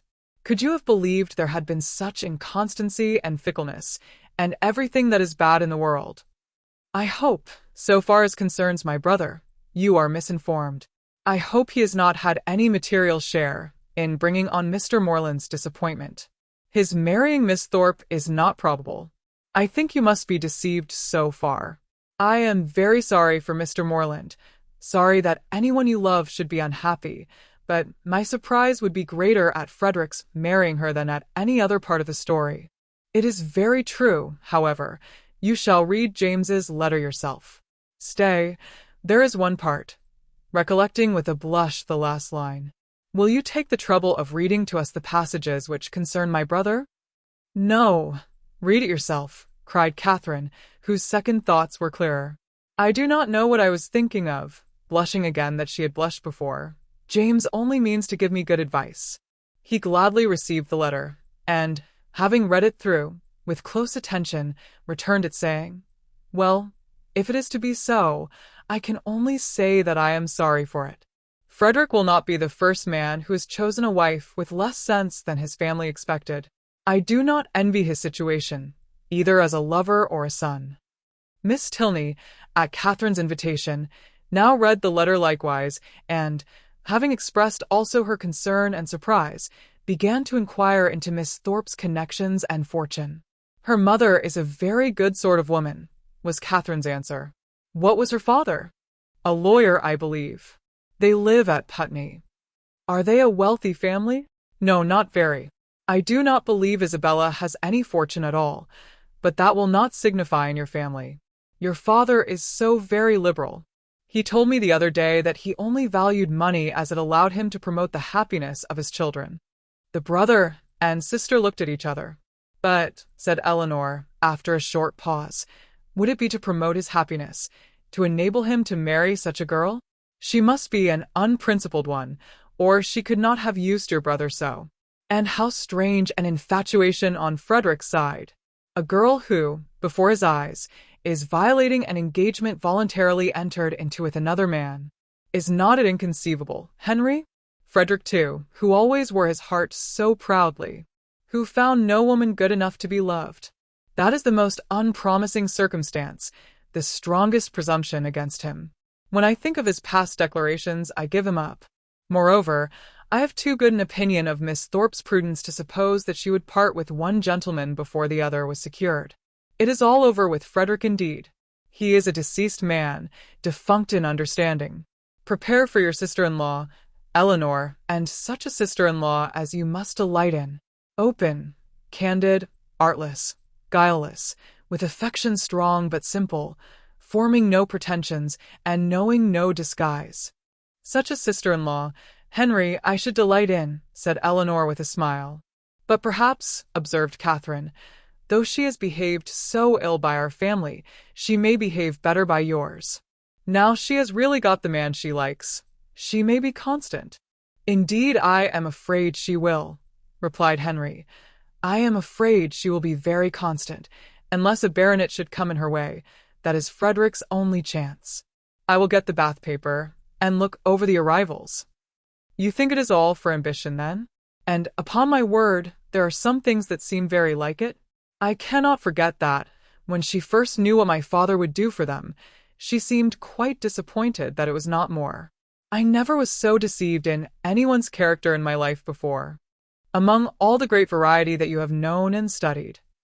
My own disappointment and loss in her is very great, but as for poor James, I suppose he will hardly ever recover it. Your brother is certainly very much to be pitied at present, but we must not, in our concern for his sufferings, undervalue yours. You feel, I suppose, that in losing Isabella, you lose half yourself. You feel a void in your heart which nothing else can occupy. Society is becoming irksome, and as for the amusements in which you were wont to share at Bath, the very idea of them without her is abhorrent. You would not, for instance, now go to a ball for the world. You feel that you have no longer any friend to whom you can speak with unreserve, on whose regard you can place dependence, or whose counsel, in any difficulty, you could rely on. You feel all this." "No," said Catherine after a few moments' reflection. "Do not, ought I? To say the truth, though I am hurt and grieved, that I cannot still love her, that I am never to hear from her, perhaps never to see her again, I do not feel so very, very much afflicted as one would have thought. You feel, as you always do, what is most to the credit of human nature. Such feelings ought to be investigated, that they may know themselves." Catherine, by some chance or other, found her spirits so very much relieved by this conversation that she could not regret her being led on, though so unaccountably, to mention the circumstance which had produced it. Chapter 26. E. From this time, the subject was frequently canvassed by the three young people, and Catherine found, with some surprise, that her two young friends were perfectly agreed in considering Isabella's want of consequence and fortune as likely to throw great difficulties in the way of her marrying their brother. Their persuasion that the general would, upon this ground alone, independent of the objection that might be raised against her character, oppose the connection, turned her feelings moreover with some alarm towards herself. She was as insignificant, and perhaps as portionless, as Isabella, and if the heir of the Tilney property had not grandeur and wealth enough in himself, at what point of interest were the demands of his younger brother to rest? The very painful reflections to which this thought led could only be dispersed by a dependence on the effect of that particular partiality, which, as she was given to understand by his words as well as his actions, she had from the first been so fortunate as to excite in the general, and by a recollection of some most generous and disinterested sentiments on the subject of money, which she had more than once heard him utter, and which tempted her to think his disposition in such matters misunderstood by his children. They were so fully convinced, however, that their brother would not have the courage to apply in person for his father's consent, and so repeatedly assured her that he had never in his life been less likely to come to Northanger than at the present time, that she suffered her mind to be at ease as to the necessity of any sudden removal of her own. But as it was not to be supposed that Captain Tilney, whenever he made his application, would give his father any just idea of Isabella's conduct, it occurred to her as highly expedient that Henry should lay the whole business before him as it really was, enabling the general by that means to form a cool and impartial opinion, and prepare his objections on a fairer ground than inequality of situations. She proposed it to him accordingly, but he did not catch at the measure so eagerly as she had expected. "No," said he, "my father's hands need not be strengthened, and Frederick's confession of folly need not be forestalled. He must tell his own story, but he will tell only half of it. A quarter would be enough." A day or two passed away, and brought no tidings of Captain Tilney. His brother and sister knew not what to think. Sometimes it appeared to them as if his silence would be the natural result of the suspected engagement, and at others that it was wholly incompatible with it. The general, meanwhile, though offended every morning by Frederick's remissness in writing, was free from any real anxiety about him, and had no more pressing solicitude than that of making Miss Morland's time at Northanger pass pleasantly. He often expressed his uneasiness on this head, feared the sameness of everyday society and employments would disgust her with the place, wished the Lady Frasers had been in the country, talked every now and then of having a large party to dinner, and once or twice began even to calculate the number of young dancing people in the neighborhood. But then it was such a dead time of year, no wild fowl, no game, and the Lady Frasers were not in the country. And it all ended, at last, in his telling Henry one morning that when he next went to Woodston, they would take him by surprise there some day or other and eat their mutton with him. Henry was greatly honored and very happy, and Catherine was quite delighted with the scheme. "And when do you think, sir, I may look forward to this pleasure?" "I must be at Woodston on Monday to attend the parish meeting, and shall probably be obliged to stay 2 or 3 days." Well, we will take our chance some one of those days. There is no need to fix. You are not to put yourself at all out of your way. Whatever you may happen to have in the house will be enough. I think I can answer for the young ladies making allowance for a bachelor's table. Let me see. Monday will be a busy day with you. We will not come on Monday, and Tuesday will be a busy one with me. I expect my surveyor from Brockham with his report in the morning, and afterwards I cannot, in decency, fail attending the club. I really could not face my acquaintance if I stayed away now, for, as I am known to be in the country, it would be taken exceedingly amiss, and it is a rule with me, Miss Morland, never to give offence to any of my neighbours, if a small sacrifice of time and attention can prevent it. They are a set of very worthy men. They have half a buck from Northanger twice a year, and I dine with them whenever I can. Tuesday, therefore, we may say, is out of the question.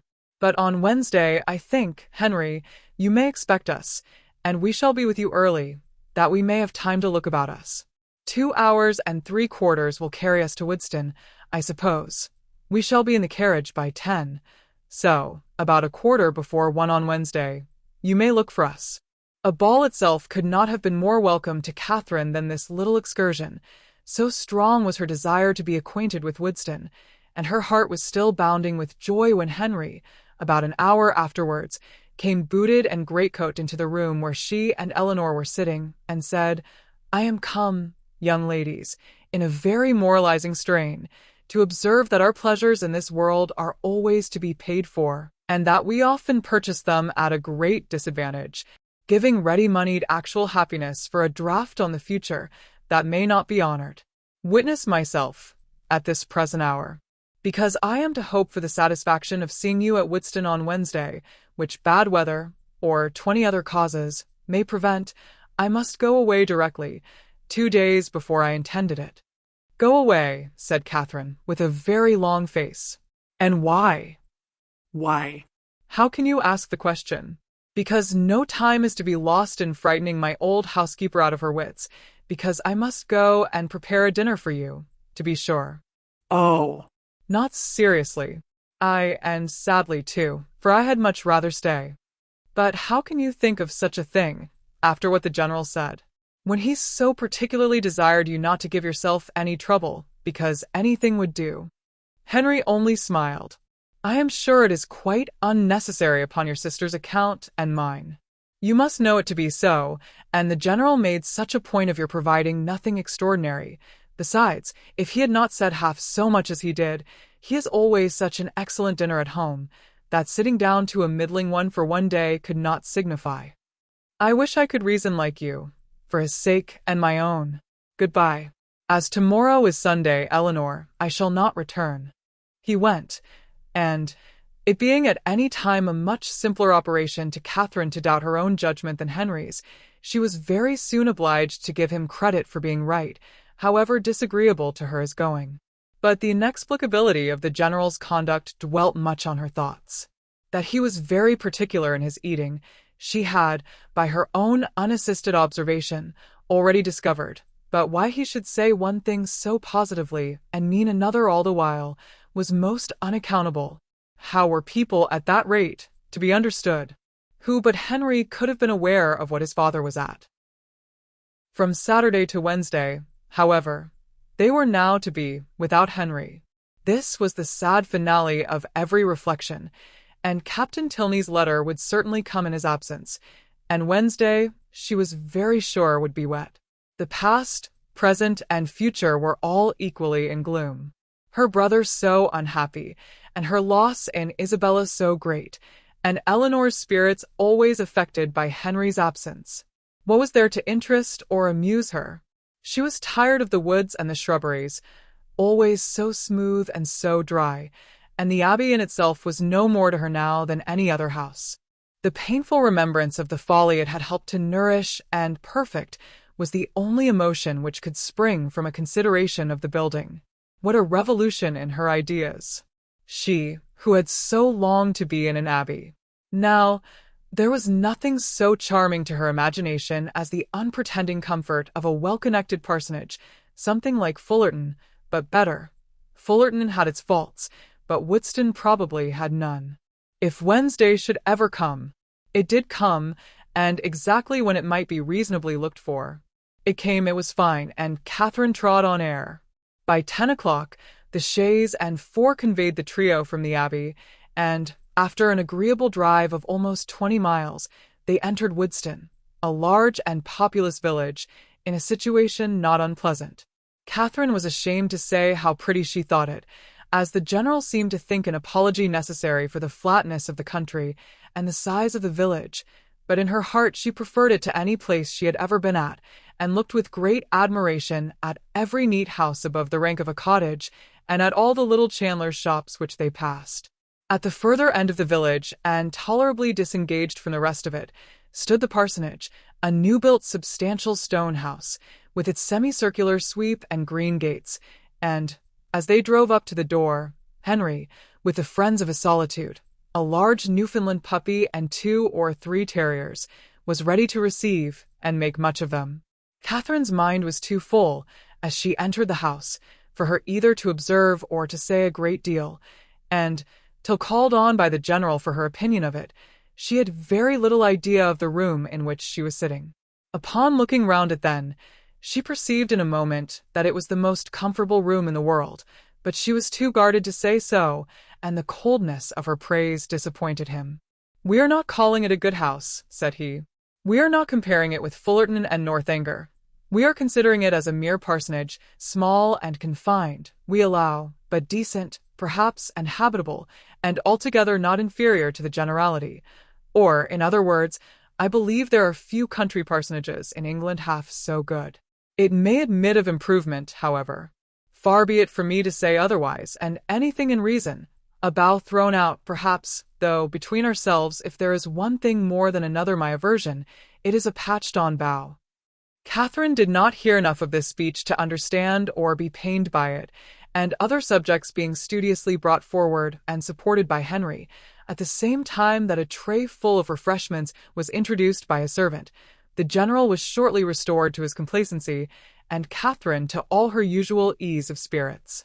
The room in question was of a commodious, well-proportioned size, and handsomely fitted up as a dining parlour, and on their quitting it to walk round the grounds, she was shown, first into a smaller apartment, belonging peculiarly to the master of the house, and made unusually tidy on the occasion, and afterwards into what was to be the drawing-room, with the appearance of which, though unfurnished, Catherine was delighted enough even to satisfy the general. It was a prettily shaped room, the windows reaching to the ground, and the view from them pleasant, though only over green meadows, and she expressed her admiration at the moment with all the honest simplicity with which she felt it. "Oh, Why do not you fit up this room, Mr. Tilney? What a pity not to have it fitted up. It is the prettiest room I ever saw. It is the prettiest room in the world." "I trust," said the general, with a most satisfied smile, "that it will very speedily be furnished. It waits only for a lady's taste." "Well, if it was my house, I should never sit anywhere else." oh, What a sweet little cottage there is among the trees, apple trees, too. It is the prettiest cottage. You like it, you approve it as an object, it is enough. Henry, remember that Robinson is spoken to about it. The cottage remains." Such a compliment recalled all Catherine's consciousness, and silenced her directly, and, though pointedly applied to by the general for her choice of the prevailing color of the paper and hangings, nothing like an opinion on the subject could be drawn from her. The influence of fresh objects and fresh air, however, was of great use in dissipating these embarrassing associations, and, having reached the ornamental part of the premises, consisting of a walk round two sides of a meadow, on which Henry's genius had begun to act about half a year ago, she was sufficiently recovered to think it prettier than any pleasure ground she had ever been in before, though there is not a shrub in it higher than the green bench in the corner. A saunter into other meadows, and through part of the village, with a visit to the stables to examine some improvements, and a charming game of play with a litter of puppies just able to roll about, brought them to 4 o'clock, when Catherine scarcely thought it could be 3. For they were to dine, and at 6 to set off on their return. Never had any day passed so quickly. She could not but observe that the abundance of the dinner did not seem to create the smallest astonishment in the general, nay, that he was even looking at the side table for cold meat which was not there. His son and daughter's observations were of a different kind. They had seldom seen him eat so heartily at any table but his own, and never before known him so little disconcerted by the melted butters being oiled. At 6 o'clock, the general having taken his coffee, the carriage again received them, and so gratifying had been the tenor of his conduct throughout the whole visit, so well assured was her mind on the subject of his expectations, that, could she have felt equally confident of the wishes of his son, Catherine would have quitted Woodston with little anxiety as to the how or the when she might return to it. Chapter 27. E. The next morning brought the following very unexpected letter from Isabella. Bath, April.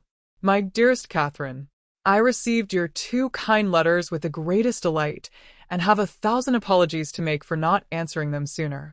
I really am quite ashamed of my idleness, but in this horrid place one can find time for nothing. I have had my pen in my hand to begin a letter to you almost every day since you left Bath, but have always been prevented by some silly trifler or other. Pray write to me soon, and direct to my own home. Thank God, we leave this vile place tomorrow. Since you went away, I have had no pleasure in it. The dust is beyond anything, and everybody one cares for is gone. I believe if I could see you I should not mind the rest, for you are dearer to me than anybody can conceive. I am quite uneasy about your dear brother, not having heard from him since he went to Oxford, and am fearful of some misunderstanding. Your kind offices will set all right.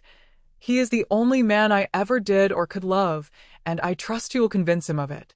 The spring fashions are partly down, and the hat's the most frightful you can imagine. I hope you spend your time pleasantly, but I am afraid you never think of me. I will not say all that I could of the family you are with, because I would not be ungenerous, or set you against those you esteem, but it is very difficult to know whom to trust, and young men never know their minds 2 days together. I rejoice to say that the young man whom, of all others, I particularly abhor, has left Bath. You will know, from this description, I must mean Captain Tilney, who, as you may remember, was amazingly disposed to follow and tease me, before you went away. Afterwards he got worse, and became quite my shadow. Many girls might have been taken in, for never were such attentions, but I knew the fickle sex too well. He went away to his regiment 2 days ago, and I trust one shall never be plagued with him again. He is the greatest coxcomb I ever saw, and amazingly disagreeable. The last 2 days he was always by the side of Charlotte Davis. I pitied his taste, but took no notice of him. The last time we met was in Bath Street, and I turned directly into a shop that he might not speak to me. I would not even look at him. He went into the pump room afterwards, but I would not have followed him for all the world. Such a contrast between him and your brother. Pray send me some news of the latter. I am quite unhappy about him. He seemed so uncomfortable when he went away, with a cold, or something that affected his spirits. I would write to him myself, but have mislaid his direction, and, as I hinted above, am afraid he took something in my conduct amiss. Pray explain everything to his satisfaction, or, if he still harbors any doubt, a line from himself to me, or a call at Putney when next in town, might set all to rights.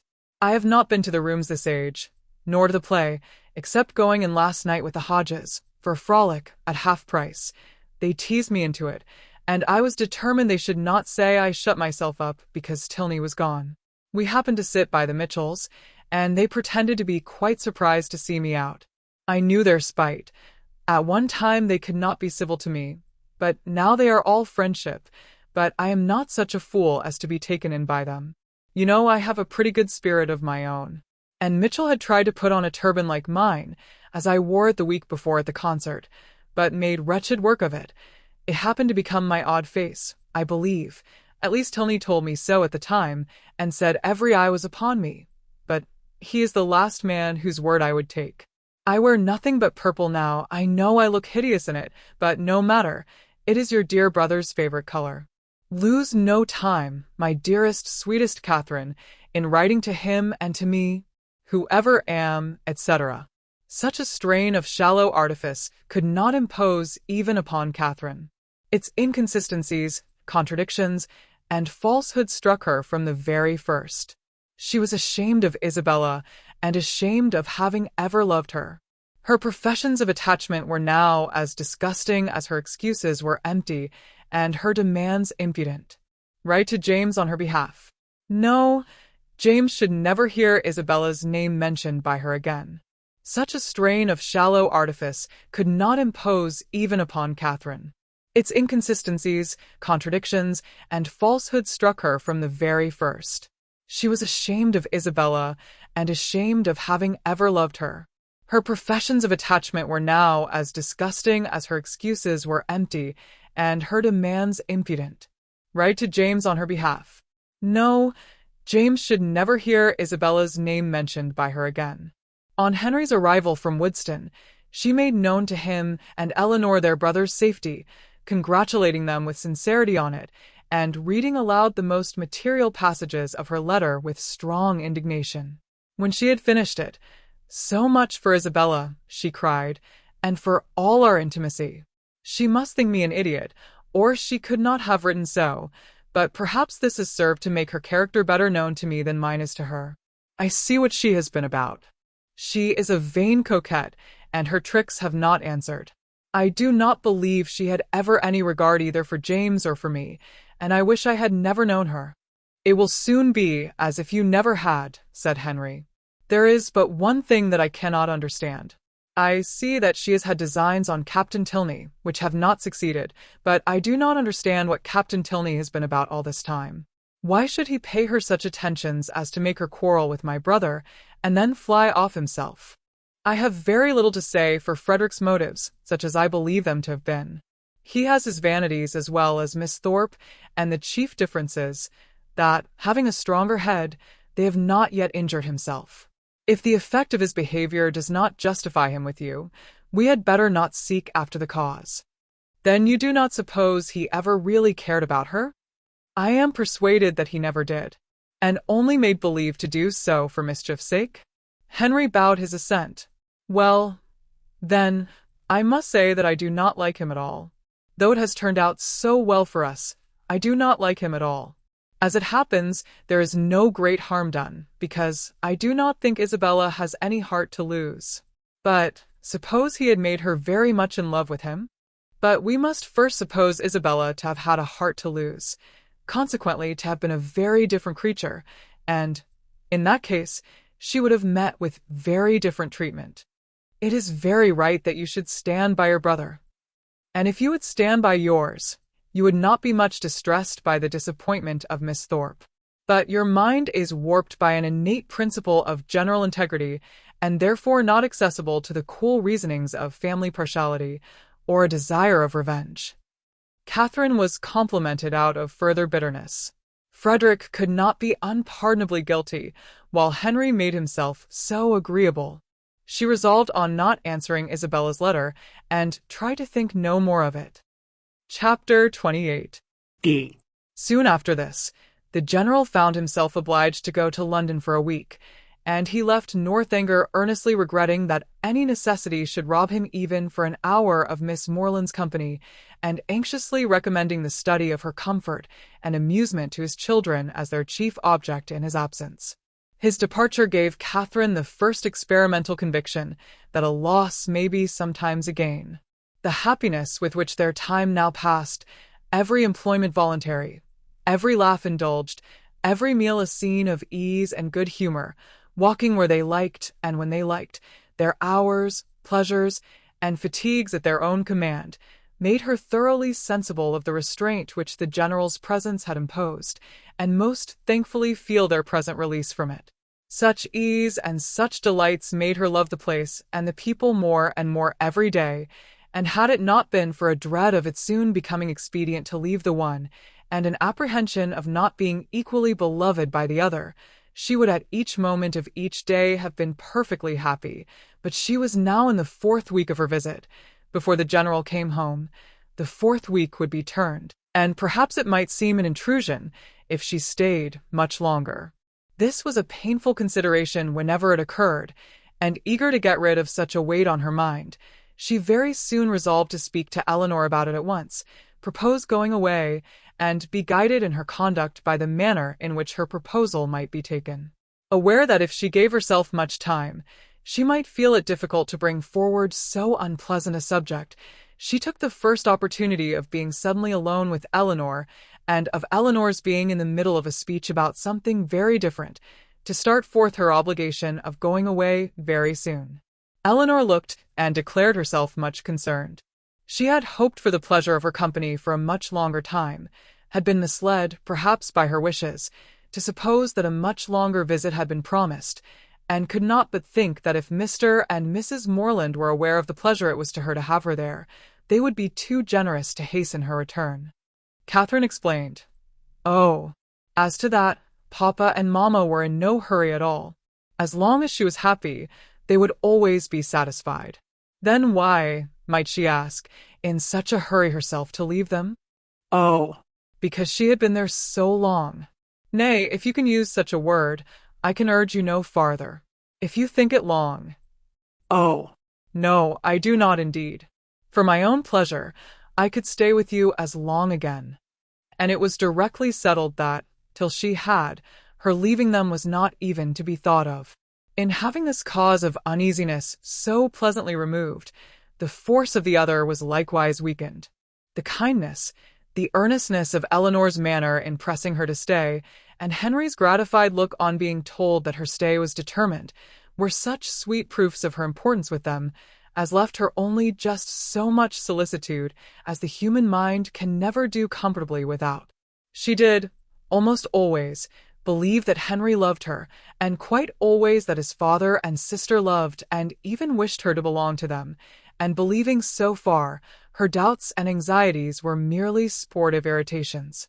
Henry was not able to obey his father's injunction of remaining wholly at Northanger in attendance on the ladies during his absence in London, the engagements of his curate at Woodston obliging him to leave them on Saturday for a couple of nights.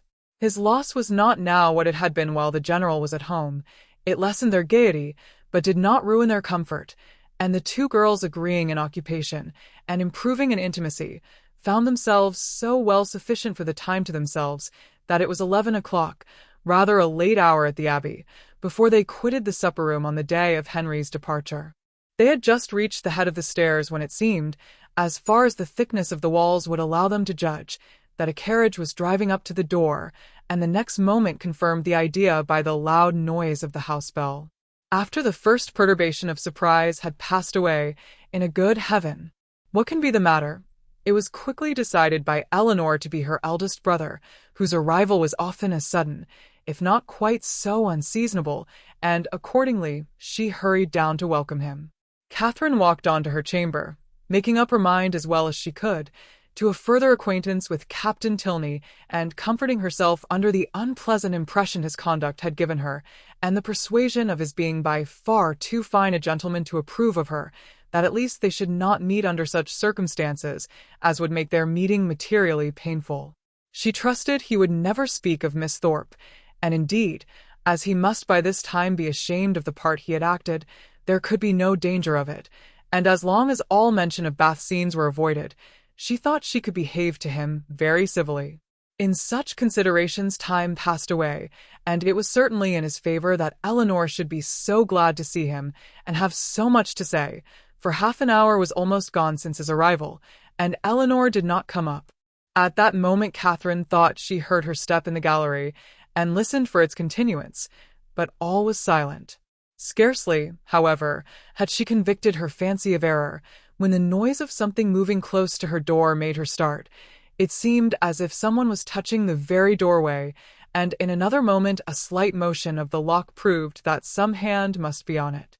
She trembled a little at the idea of anyone's approaching so cautiously, but, resolving not to be again overcome by trivial appearances of alarm or misled by a raised imagination, she stepped quietly forward and opened the door.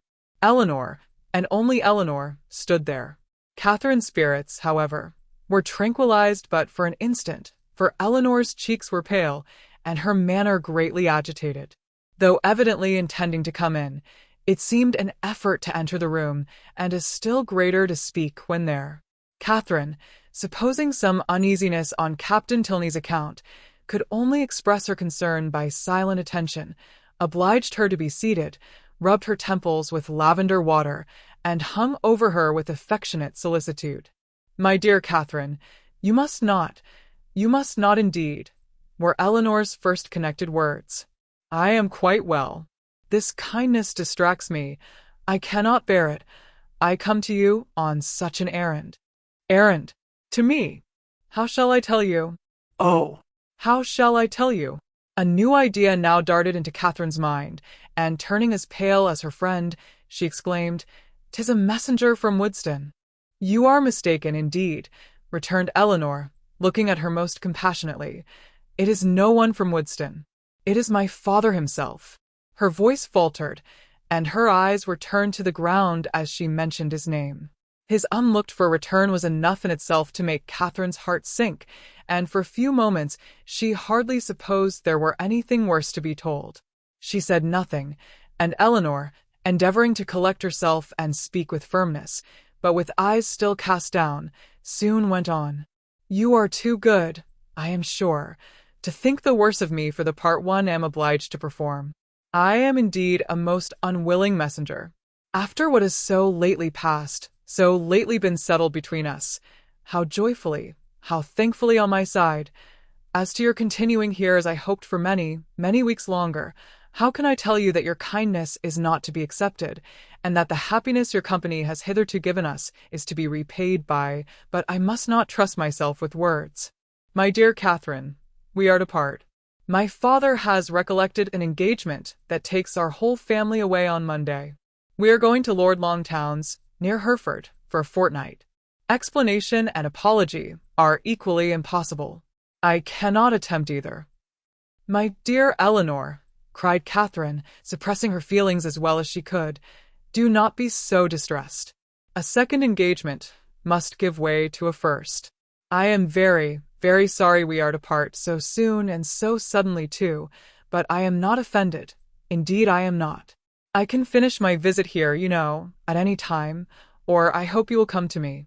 Can you, when you return from this Lord's, come to Fullerton?" "It will not be in my power, Catherine." come when you can then.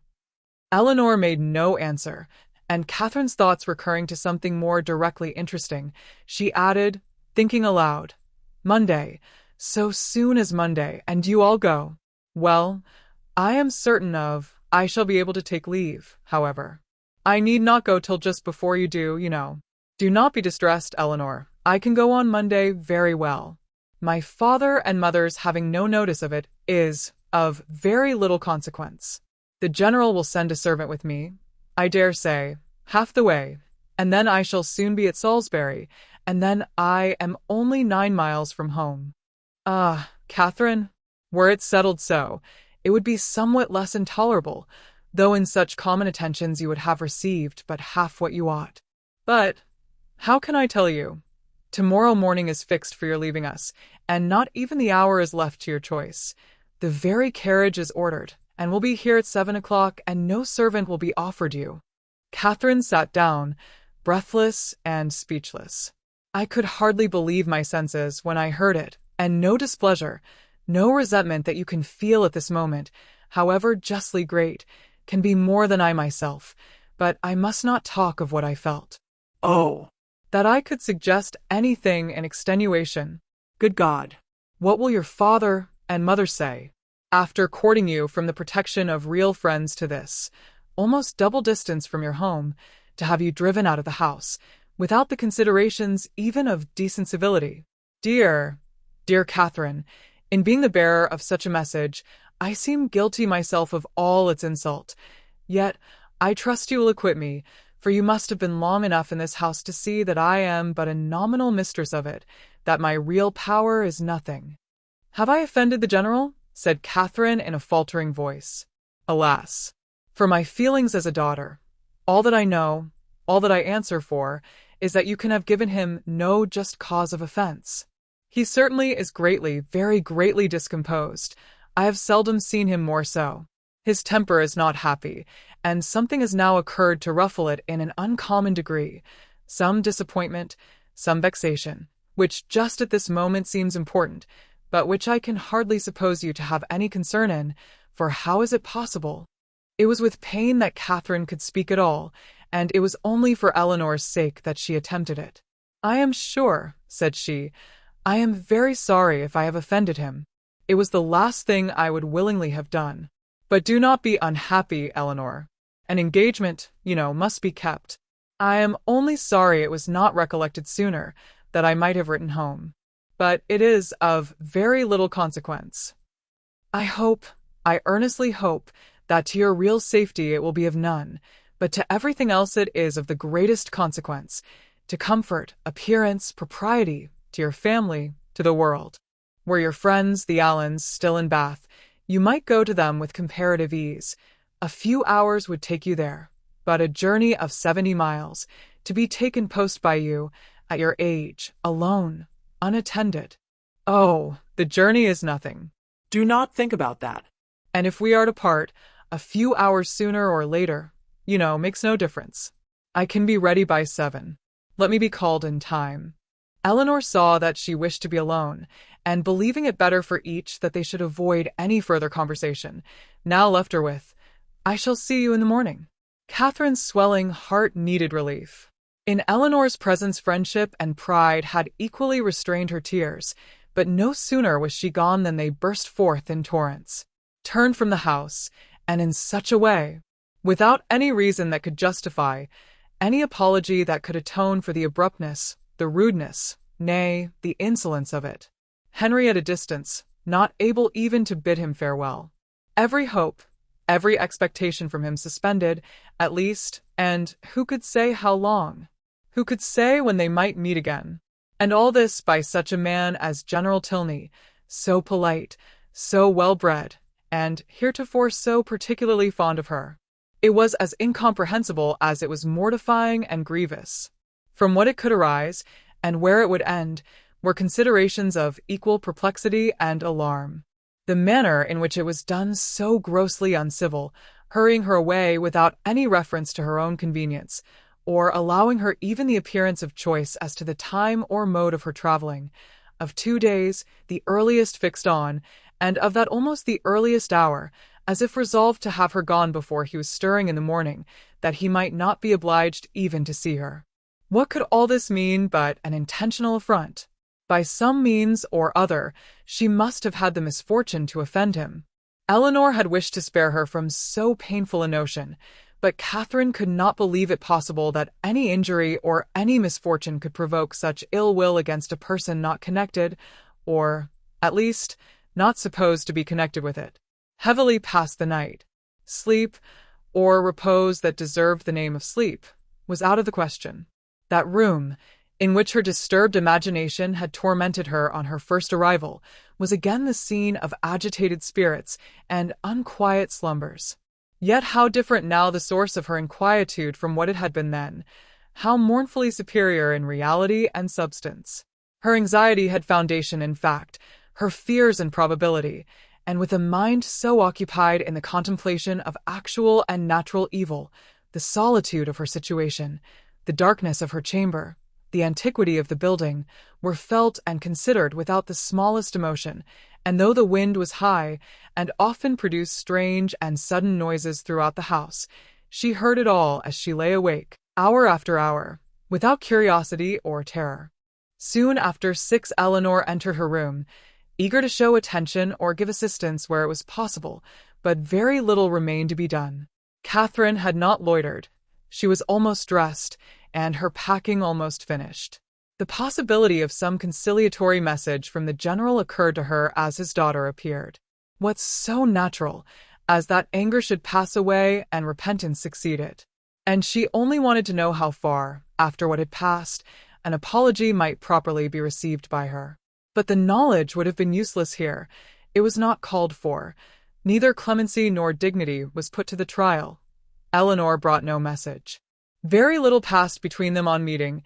Each found her greatest safety in silence, and few and trivial were the sentences exchanged while they remained upstairs, Catherine in busy agitation completing her dress, and Eleanor with more goodwill than experience, intent upon filling the trunk.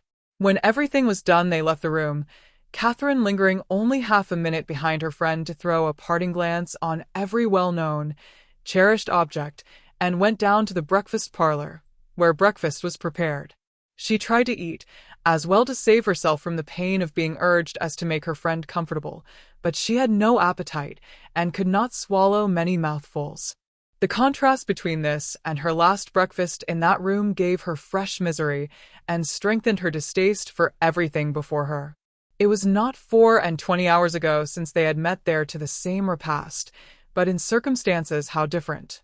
With what cheerful ease, what happy, though false, security had she then looked around her, enjoying everything present, and fearing little in future, beyond Henry's going to Woodston for a day. Happy, happy breakfast. For Henry had been there. Henry had sat by her and helped her. These reflections were long indulged undisturbed by any address from her companion, who sat as deep in thought as herself, and the appearance of the carriage was the first thing to startle and recall them to the present moment. Catherine's color rose at the sight of it, and the indignity with which she was treated, striking at that instant on her mind with peculiar force, made her for a short time sensible only of resentment. Eleanor seemed now impelled into resolution and speech. "You must write to me, Catherine," she cried. "You must let me hear from you as soon as possible. Till I know you to be safe at home, I shall not have an hour's comfort. For one letter, at all risks, all hazards, I must entreat. Let me have the satisfaction of knowing that you are safe at Fullerton, and have found your family well, and then, till I can ask for your correspondence as I ought to do, I will not expect more. Direct to me at Lord Longtown's, and I must ask it, under cover to Alice." "No, Eleanor, if you are not allowed to receive a letter from me, I am sure I had better not write. There can be no doubt of my getting home safe." Eleanor only replied, "I cannot wonder at your feelings. I will not importune you. I will trust to your own kindness of heart when I am at a distance from you." But this, with the look of sorrow accompanying it, was enough to melt Catherine's pride in a moment, and she instantly said, "Oh, Eleanor, I will write to you indeed." There was yet another point which Miss Tilney was anxious to settle, though somewhat embarrassed in speaking of.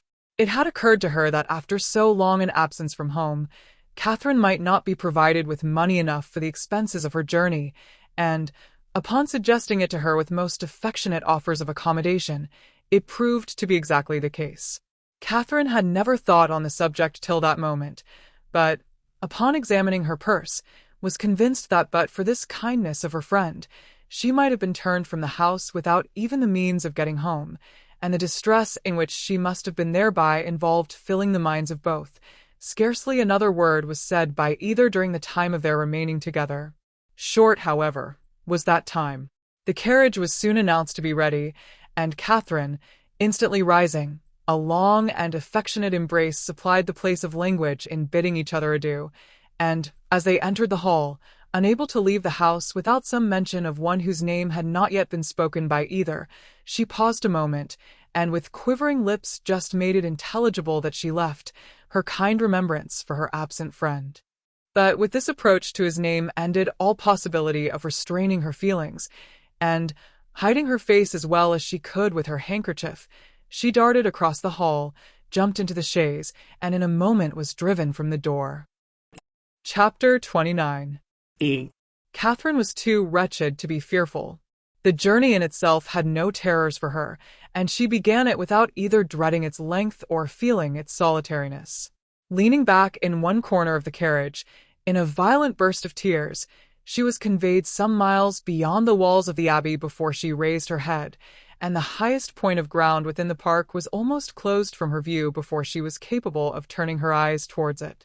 Unfortunately, the road she now travelled was the same which only 10 days ago she had so happily passed along in going to and from Woodston, and for 14 miles, every bitter feeling was rendered more severe by the review of objects on which she had first looked under impressions so different. Every mile, as it brought her nearer Woodston, added to her sufferings, and when within the distance of 5, she passed the turning which led to it, and thought of Henry, so near, yet so unconscious. Her grief and agitation were excessive. The day which she had spent at that place had been one of the happiest of her life. It was on that day, that the General had made use of such expressions with regard to Henry and herself, had so spoken and so looked as to give her the most positive conviction of his actually wishing their marriage. Yes, only 10 days ago had he elated her by his pointed regard, had he even confused her by his too significant reference. And now, what had she done, or what had she omitted to do, to merit such a change? The only offence against him of which she could accuse herself had been such as was scarcely possible to reach his knowledge. Henry and her own heart only were privy to the shocking suspicions which she had so idly entertained, and equally safe did she believe her secret with each. Designedly, at least, Henry could not have betrayed her. If, indeed, by any strange mischance his father should have gained intelligence of what she had dared to think and look for, of her causeless fancies and injurious examinations, she could not wonder at any degree of his indignation. If aware of her having viewed him as a murderer, she could not wonder at his even turning her from his house. But a justification so full of torture to herself, she trusted, would not be in his power. Anxious as were all her conjectures on this point, it was not, however, the one on which she dwelt most. There was a thought yet nearer, a more prevailing, more impetuous concern.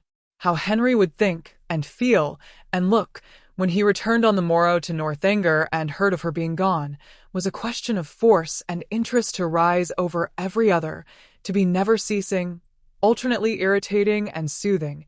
It sometimes suggested the dread of his calm acquiescence, and at others was answered by the sweetest confidence in his regret and resentment. To the General, of course, he would not dare to speak, but to Eleanor, what might he not say to Eleanor about her? In this unceasing recurrence of doubts and inquiries, on any one article of which her mind was incapable of more than momentary repose, the hours passed away, and her journey advanced much faster than she looked for. The pressing anxieties of thought, which prevented her from noticing anything before her, when once beyond the neighbourhood of Woodston, saved her at the same time from watching her progress, and though no object on the road could engage a moment's attention, she found no stage of it tedious. From this, she was preserved too by another cause, by feeling no eagerness for her journey's conclusion, for to return in such a manner to Fullerton was almost to destroy the pleasure of a meeting with those she loved best, even after an absence such as hers, an 11 weeks' absence. What had she to say that would not humble herself and pain her family, that would not increase her own grief by the confession of it, extend an useless resentment, and perhaps involve the innocent with the guilty in undistinguishing ill will? She could never do justice to Henry and Eleanor's merit. She felt it too strongly for expression, and should a dislike be taken against them, should they be thought of unfavorably on their father's account, it would cut her to the heart. With these feelings, she rather dreaded than sought for the first view of that well-known spire which would announce her within 20 miles of home. Salisbury she had known to be her point on leaving Northanger, but after the first stage she had been indebted to the postmasters for the names of the places which were then to conduct her to it. So great had been her ignorance of her route.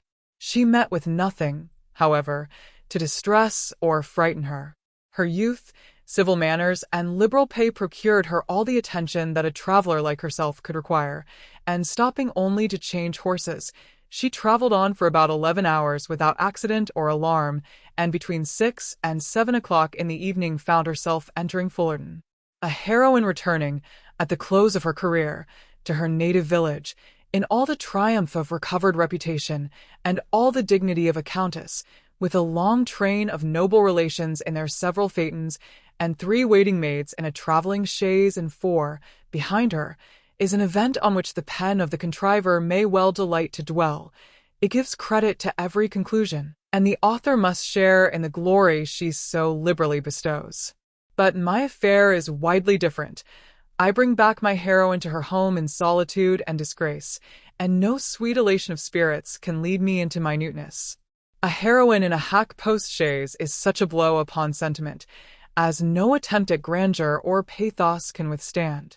Swiftly, therefore, shall her post-boy drive through the village, amid the gaze of Sunday groups, and speedy shall be her descent from it. But, whatever might be the distress of Catherine's mind, as she thus advanced towards the parsonage, and whatever the humiliation of her biographer in relating it, she was preparing enjoyment of no everyday nature for those to whom she went, first, in the appearance of her carriage, and secondly, in herself. The chaise of a traveller being a rare sight in Fullerton, the whole family were immediately at the window, and to have it stop at the sweet gate was a pleasure to brighten every eye and occupy every fancy, a pleasure quite unlooked for by all but the 2 youngest children, a boy and girl of 6 and 4 years old, who expected a brother or sister in every carriage. Happy the glance that first distinguished Catherine, happy the voice that proclaimed the discovery. But whether such happiness were the lawful property of George or Harriet could never be exactly understood. Her father, mother, Sarah, George, and Harriet, all assembled at the door to welcome her with affectionate eagerness, was a sight to awaken the best feelings of Catherine's heart, and in the embrace of each, as she stepped from the carriage, she found herself soothed beyond anything that she had believed possible. So surrounded, so caressed, she was even happy. In the joyfulness of family love, everything for a short time was subdued, and the pleasure of seeing her, leaving them at first little leisure for calm curiosity, they were all seated round the tea-table, which Mrs. Morland had hurried for the comfort of the poor traveller, whose pale and jaded looks soon caught her notice, before any inquiry so direct as to demand a positive answer was addressed to her. Reluctantly, and with much hesitation, did she then begin what might perhaps, at the end of half an hour, be termed, by the courtesy of her hearers, an explanation, but scarcely, within that time, could they at all discover the cause, or collect the particulars, of her sudden return.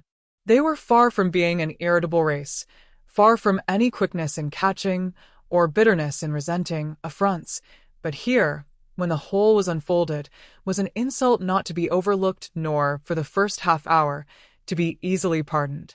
Without suffering any romantic alarm, in the consideration of their daughter's long and lonely journey, Mr. and Mrs. Morland could not but feel that it might have been productive of much unpleasantness to her, that it was what they could never have voluntarily suffered, and that, in forcing her on such a measure, General Tilney had acted neither honourably nor feelingly, neither as a gentleman nor as a parent.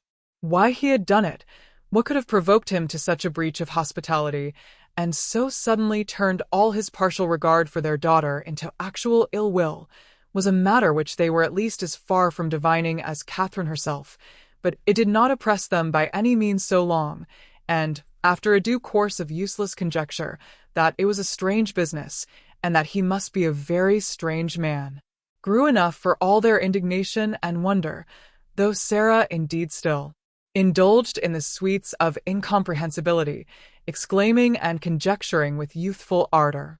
"My dear, you give yourself a great deal of needless trouble," said her mother at last. "Depend upon it, it is something not at all worth understanding." "I can allow for his wishing Catherine away when he recollected this engagement," said Sarah. "But why not do it civilly?" "I am sorry for the young people," returned Mrs. Morland. "They must have a sad time of it. But as for anything else, it is no matter now. Catherine is safe at home, and our comfort does not depend upon General Tilney." Catherine sighed. Well, continued her philosophic mother, I am glad I did not know of your journey at the time, but now it is all over, perhaps there is no great harm done. It is always good for young people to be put upon exerting themselves, and you know, my dear Catherine, you always were a sad little scatterbrained creature, but now you must have been forced to have your wits about you, with so much changing of chaises and so forth, and I hope it will appear that you have not left anything behind you in any of the pockets. Catherine hoped so too, and tried to feel an interest in her own amendment, but her spirits were quite worn down, and, to be silent and alone becoming soon her only wish, she readily agreed to her mother's next counsel of going early to bed. Her parents, seeing nothing in her ill looks and agitation but the natural consequence of mortified feelings and of the unusual exertion and fatigue of such a journey, parted from her without any doubt of their being soon swept away, and though, when they all met the next morning, her recovery was not equal to their hopes, they were still perfectly unsuspicious of there being any deeper evil. They never once thought of her heart, which, for the parents of a young lady of 17, just returned from her first excursion from home, was odd enough. As soon as breakfast was over, she sat down to fulfill her promise to Miss Tilney, whose trust in the effect of time and distance on her friend's disposition was already justified, for already did Catherine reproach herself with having parted from Eleanor coldly, with having never enough valued her merits or kindness, and never enough commiserated her for what she had been yesterday left to endure. The strength of these feelings, however, was far from assisting her pen, and never had it been harder for her to write than in addressing Eleanor Tilney. To compose a letter which might at once do justice to her sentiments and her situation, convey gratitude without servile regret, be guarded without coldness, and honest without resentment, a letter which Eleanor might not be pained by the perusal of, and, above all, which she might not blush herself, if Henry should chance to see, was an undertaking to frighten away all her powers of performance, and, after long thought and much perplexity, to be very brief was all that she could determine on, with any confidence of safety.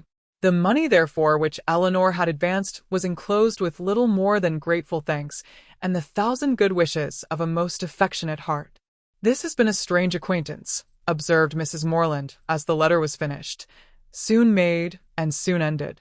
I am sorry it happened so, for Mrs. Allen thought them very pretty kind of young people, and you are sadly out of luck too in your Isabella."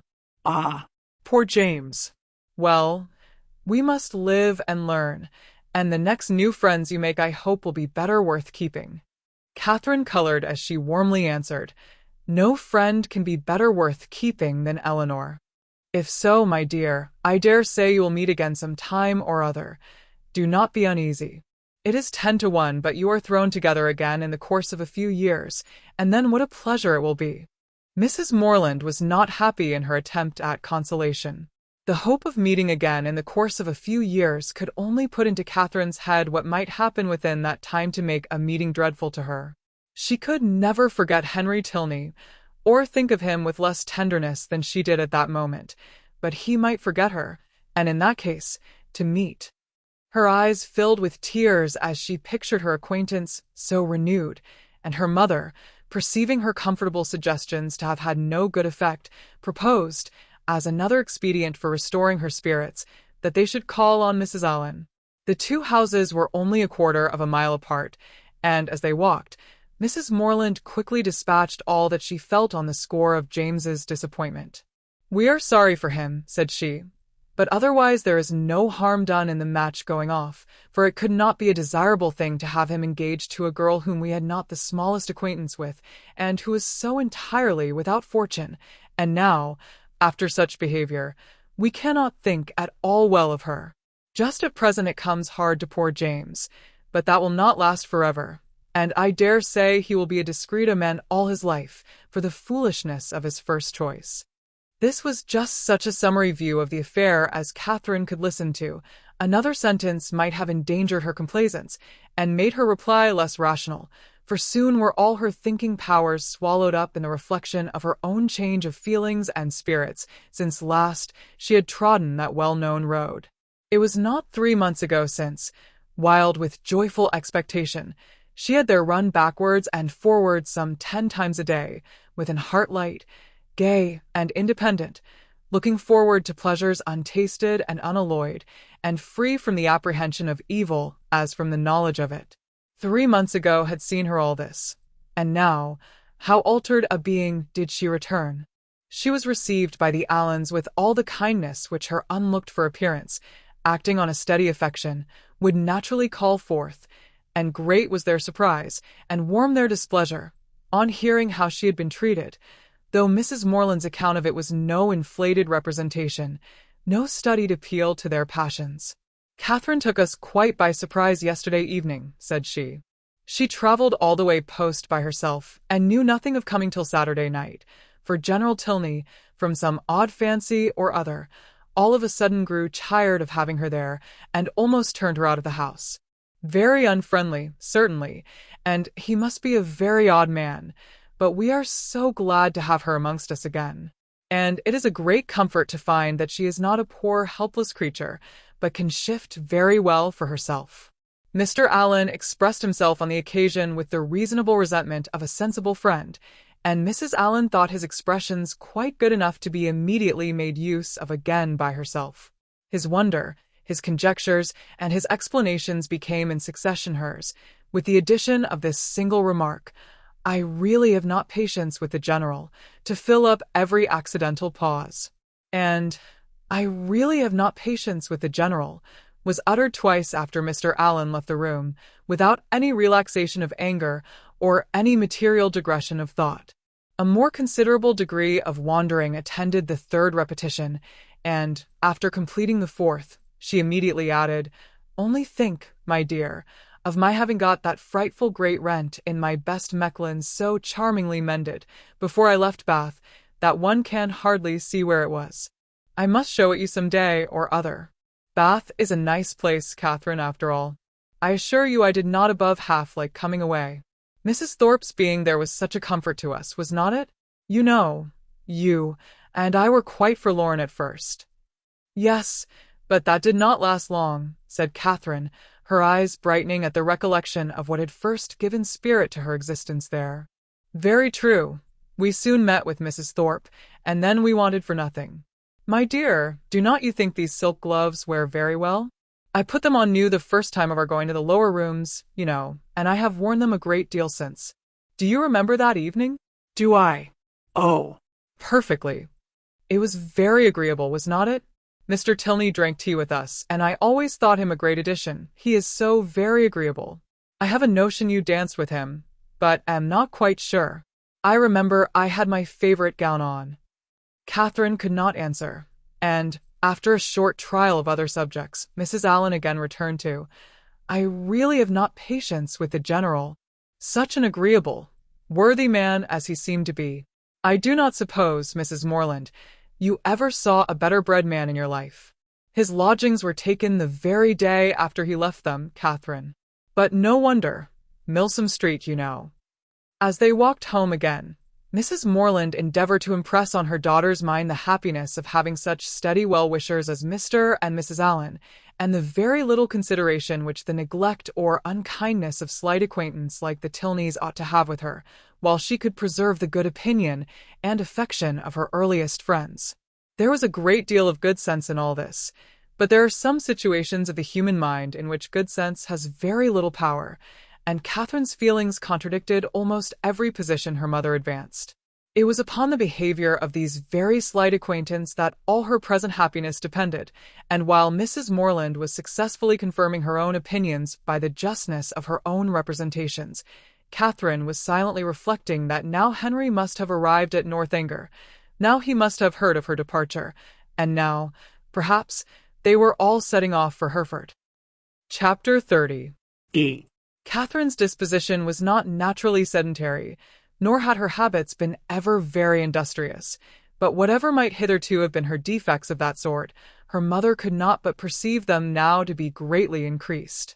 She could neither sit still nor employ herself for 10 minutes together, walking round the garden and orchard again and again, as if nothing but motion was voluntary, and it seemed as if she could even walk about the house rather than remain fixed for any time in the parlour. Her loss of spirits was a yet greater alteration. In her rambling and her idleness, she might only be a caricature of herself, but in her silence and sadness, she was the very reverse of all that she had been before. For 2 days, Mrs. Morland allowed it to pass even without a hint, but when a third night's rest had neither restored her cheerfulness, improved her in useful activity, nor given her a greater inclination for needlework, she could no longer refrain from the gentle reproof of, "My dear Catherine, I am afraid you are growing quite a fine lady.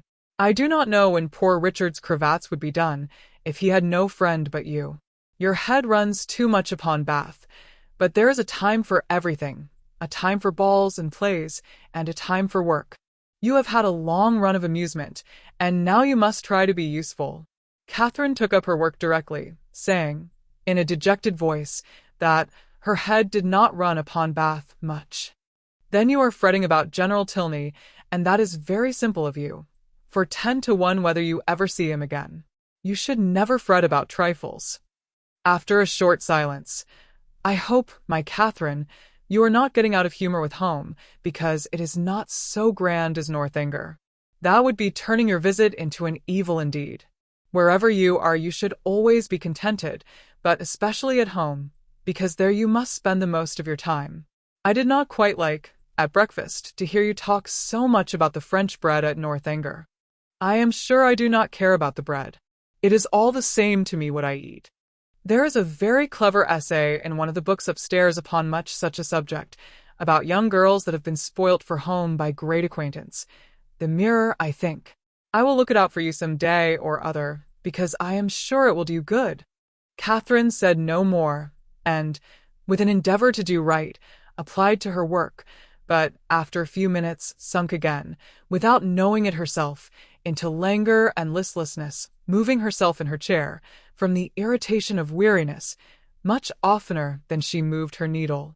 Mrs. Morland watched the progress of this relapse, and seeing, in her daughter's absent and dissatisfied look, the full proof of that repining spirit to which she had now begun to attribute her want of cheerfulness, hastily left the room to fetch the book in question, anxious to lose no time in attacking so dreadful a malady.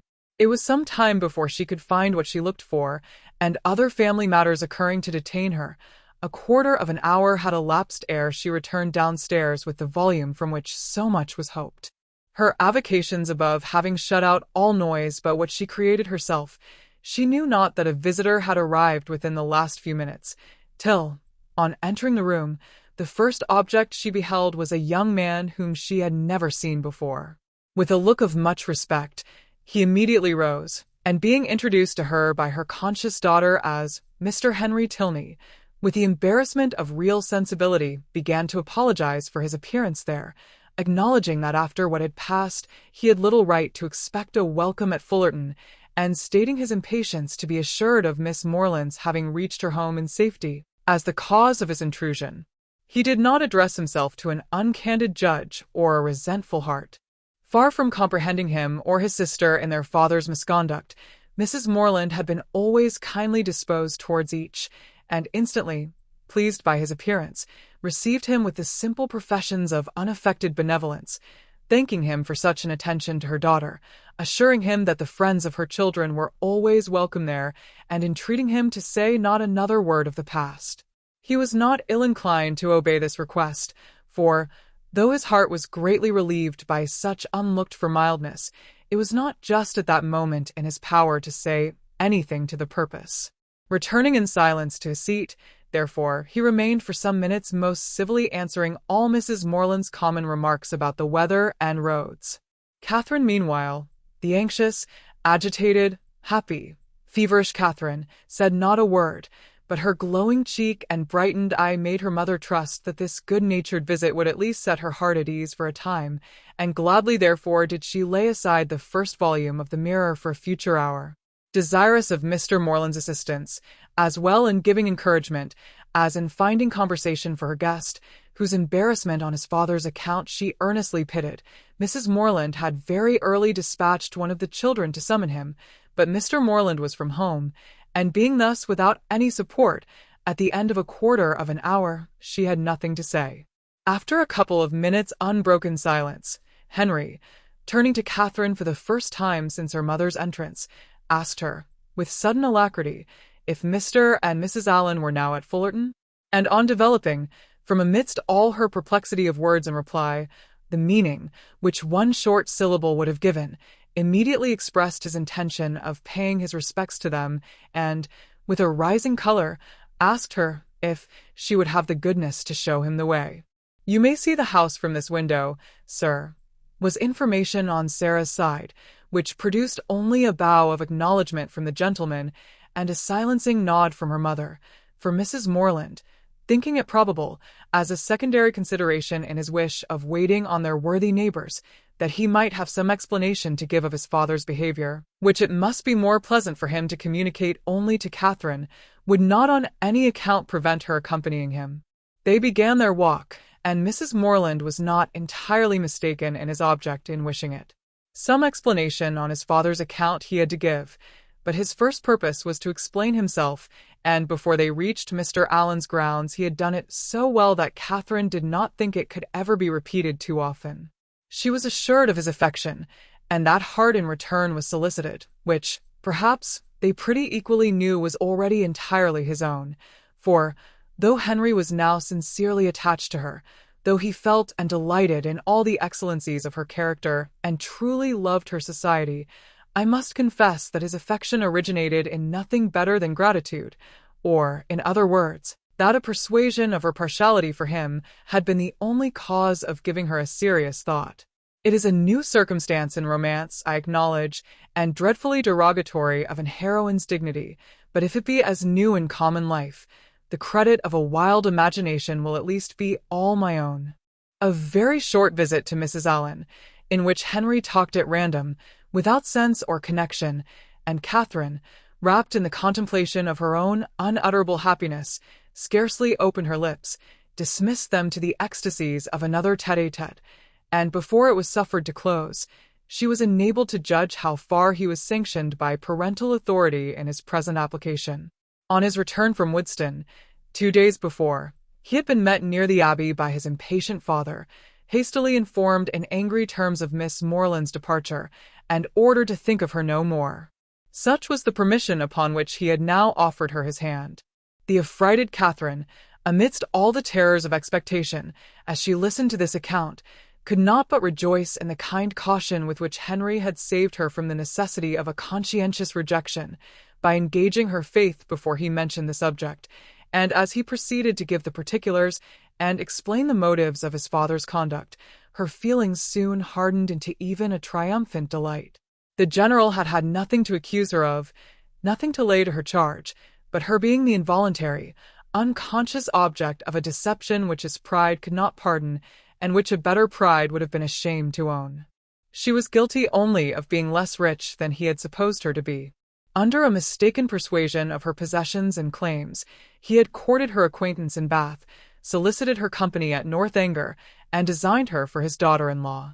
On discovering his error, to turn her from the house seemed the best, though to his feelings an inadequate proof of his resentment towards herself and his contempt of her family. John Thorpe had first misled him. The general, perceiving his son one night at the theatre to be paying considerable attention to Miss Morland, had accidentally inquired of Thorpe if he knew more of her than her name. Thorpe, most happy to be on speaking terms with a man of General Tilney's importance, had been joyfully and proudly communicative, and being at that time not only in daily expectation of Morland's engaging Isabella, but likewise pretty well resolved upon marrying Catherine himself, his vanity induced him to represent the family as yet more wealthy than his vanity and avarice had made him believe them. With whomsoever he was, or was likely to be connected, his own consequence always required that there should be great, and as his intimacy with any acquaintance grew, so regularly grew their fortune. The expectations of his friend Morland, therefore, from the first overrated, had ever since his introduction to Isabella been gradually increasing, and by merely adding twice as much for the grandeur of the moment, by doubling what he chose to think the amount of Mr. Morland's preferment, trebling his private fortune, bestowing a rich aunt, and sinking half the children, he was able to represent the whole family to the general in a most respectable light. For Catherine, however, The peculiar object of the general's curiosity and his own speculations, he had yet something more in reserve, and the 10 or 15,000 pounds which her father could give her would be a pretty addition to Mr. Allen's estate. Her intimacy there had made him seriously determine on her being handsomely legacied hereafter, and to speak of her therefore as the almost acknowledged future heiress of Fullerton naturally followed.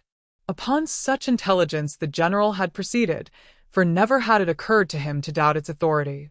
Thorpe's interest in the family, by his sister's approaching connection with one of its members, and his own views on another, circumstances of which he boasted with almost equal openness, seemed sufficient vouchers for his truth, and to these were added the absolute facts of the Allens being wealthy and childless, of Miss Morland's being under their care, and, as soon as his acquaintance allowed him to judge, of their treating her with parental kindness. His resolution was soon formed. Already had he discerned a liking towards Miss Morland in the countenance of his son, and thankful for Mr. Thorpe's communication, he almost instantly determined to spare no pains in weakening his boasted interest and ruining his dearest hopes. Catherine herself could not be more ignorant at the time of all this than his own children. Henry and Eleanor, perceiving nothing in her situation likely to engage their father's particular respect, had seen with astonishment the suddenness, continuance, and extent of his attention, and though latterly, from some hints which had accompanied an almost positive command to his son of doing everything in his power to attach her, Henry was convinced of his father's believing it to be an advantageous connection. It was not till the late explanation at Northanger that they had the smallest idea of the false calculations which had hurried him on.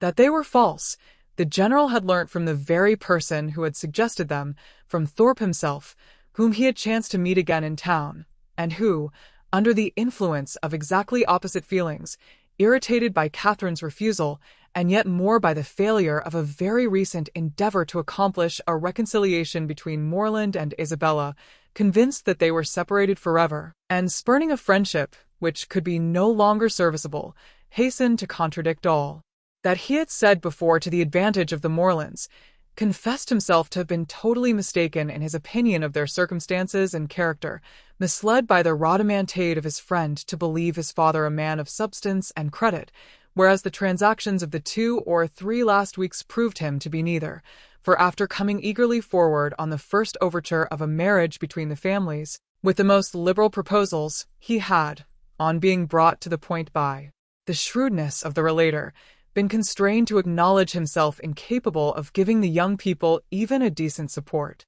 They were, in fact, a necessitous family, numerous, too, almost beyond example, by no means respected in their own neighbourhood, as he had lately had particular opportunities of discovering, aiming at a style of life which their fortune could not warrant, seeking to better themselves by wealthy connections, a forward, bragging, scheming race.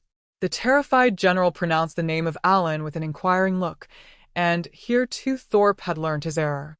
The Allens, he believed, had lived near them too long, and he knew the young man on whom the Fullerton estate must devolve. The general needed no more. Enraged with almost everybody in the world but himself, he set out the next day for the Abbey, where his performances have been seen. I leave it to my reader's sagacity to determine how much of all this it was possible for Henry to communicate at this time to Catherine, how much of it he could have learnt from his father, in what points his own conjectures might assist him, and what portion must yet remain to be told in a letter from James. I have united for their ease what they must divide for mine. Catherine, at any rate, heard enough to feel that in suspecting General Tilney of either murdering or shutting up his wife, she had scarcely sinned against his character, or magnified his cruelty. Henry, in having such things to relate of his father, was almost as pitiable as in their first avowal to himself. He blushed for the narrow-minded counsel which he was obliged to expose. The conversation between them at Northanger had been of the most unfriendly kind. Henry's indignation on hearing how Catherine had been treated, on comprehending his father's views, and being ordered to acquiesce in them, had been open and bold. The general, accustomed on every ordinary occasion to give the law in his family, prepared for no reluctance but a feeling, no opposing desire that should dare to clothe itself in words, could ill brook the opposition of his son, steady as the sanction of reason and the dictate of conscience could make it. But in such a cause, his anger, though it must shock, could not intimidate Henry, who was sustained in his purpose by a conviction of its justice. He felt himself bound as much in honor as in affection to Miss Morland, and believing that heart to be his own which he had been directed to gain, no unworthy retraction of a tacit consent, no reversing decree of unjustifiable anger could shake his fidelity or influence the resolutions it prompted. He steadily refused to accompany his father into Herefordshire, an engagement formed almost at the moment to promote the dismissal of Catherine, and as steadily declared his intention of offering her his hand. The general was furious in his anger, and they parted in dreadful disagreement. Henry, in an agitation of mind which many solitary hours were required to compose, had returned almost instantly to Woodston, and, on the afternoon of the following day, had begun his journey to Fullerton. Chapter 31. E. Mr. and Mrs. Morland's surprise on being applied to by Mr. Tilney for their consent to his marrying their daughter was, for a few minutes, considerable, it having never entered their heads to suspect an attachment on either side, but as nothing, after all, could be more natural than Catherine's being beloved, they soon learnt to consider it with only the happy agitation of gratified pride, and, as far as they alone were concerned, had not a single objection to start. His pleasing manners and good sense were self-evident recommendations, and having never heard evil of him, it was not their way to suppose any evil could be told. Goodwill supplying the place of experience, his character needed no attestation. Catherine would make a sad, heedless young housekeeper, to be sure, was her mother's foreboding remark, but quick was the consolation of there being nothing like practice. There was but one obstacle, in short, to be mentioned, but till that one was removed, it must be impossible for them to sanction the engagement. Their tempers were mild, but their principles were steady, and while his parents so expressly forbade the connection, they could not allow themselves to encourage it. That the general should come forward to solicit the alliance, or that he should even very heartily approve it, they were not refined enough to make any parading stipulation, but the decent appearance of consent must be yielded, and that once obtained, and their own hearts made them trust that it could not be very long denied, their willing approbation was instantly to follow. His consent was all that they wished for. They were no more inclined than entitled to demand his money. Of a very considerable fortune, his son was, by marriage settlements, eventually secure. His present income was an income of independence and comfort, and under every pecuniary view, it was a match beyond the claims of their daughter. The young people could not be surprised at a decision like this. They felt and they deplored, but they could not resent it, and they parted, endeavoring to hope that such a change in the general, as each believed almost impossible, might speedily take place, to unite them again in the fullness of privileged affection. Henry returned to what was now his only home, to watch over his young plantations and extend his improvements for her sake, to whose share in them he looked anxiously forward, and Catherine remained at Fullerton to cry. Whether the torments of absence were softened by a clandestine correspondence, let us not inquire. Mr. and Mrs. Morland never did. They had been too kind to exact any promise, and whenever Catherine received a letter, as, at that time, happened pretty often, they always looked another way. The anxiety, which in this state of their attachment must be the portion of Henry and Catherine, and of all who loved either, as to its final event, can hardly extend, I fear, to the bosom of my readers, who will see in the telltale compression of the pages before them that we are all hastening together to perfect felicity. The means by which their early marriage was effected can be the only doubt. What probable circumstance could work upon a temper like the general's? The circumstance which chiefly availed was the marriage of his daughter with a man of fortune and consequence, which took place in the course of the summer, an accession of dignity that threw him into a fit of good humour, from which he did not recover till after Eleanor had obtained his forgiveness of Henry, and his permission for him to be a fool if he liked it. The marriage of Eleanor Tilney, her removal from all the evils of such a home as Northanger had been made by Henry's banishment, to the home of her choice and the man of her choice, is an event which I expect to give general satisfaction among all her acquaintance. My own joy on the occasion is very sincere. I know no one more entitled, by unpretending merit, or better prepared by habitual suffering, to receive and enjoy felicity. Her partiality for this gentleman was not of recent origin, and he had been long withheld only by inferiority of situation from addressing her. His unexpected accession to title and fortune had removed all his difficulties, and never had the general loved his daughter so well in all her hours of companionship, utility, and patient endurance as when he first hailed her, "Your ladyship." Her husband was really deserving of her, independent of his peerage, his wealth, and his attachment, being to a precision the most charming young man in the world. Any further definition of his merits must be unnecessary. The most charming young man in the world is instantly before the imagination of us all. Concerning the one in question, therefore, I have only to add, aware that the rules of composition forbid the introduction of a character not connected with my fable, that this was the very gentleman whose negligent servant left behind him that collection of washing bills, resulting from a long visit at Northanger, by which my heroine was involved in one of her most alarming adventures. The influence of the Viscount and Viscountess in their brother's behalf was assisted by that right understanding of Mr. Morland's circumstances which, as soon as the General would allow himself to be informed, they were qualified to give. It taught him that he had been scarcely more misled by Thorpe's first boast of the family wealth than by his subsequent malicious overthrow of it, that in no sense of the word were they necessitous or poor, and that Catherine would have £3,000. This was so material an amendment of his late expectations that it greatly contributed to smooth the descent of his pride, and by no means without its effect was the private intelligence, which he was at some pains to procure, that the Fullerton estate, being entirely at the disposal of its present proprietor, was consequently open to every greedy speculation. On the strength of this, the General, soon after Eleanor's marriage, permitted his son to return to Northanger, and thence made him the bearer of his consent, very courteously worded in a page full of empty professions to Mr. Morland. The event which it authorized soon followed. Henry and Catherine were married, the bells rang, and everybody smiled, and, as this took place within a 12-month from the first day of their meeting, it will not appear, after all the dreadful delays occasioned by the General's cruelty, that they were essentially hurt by it.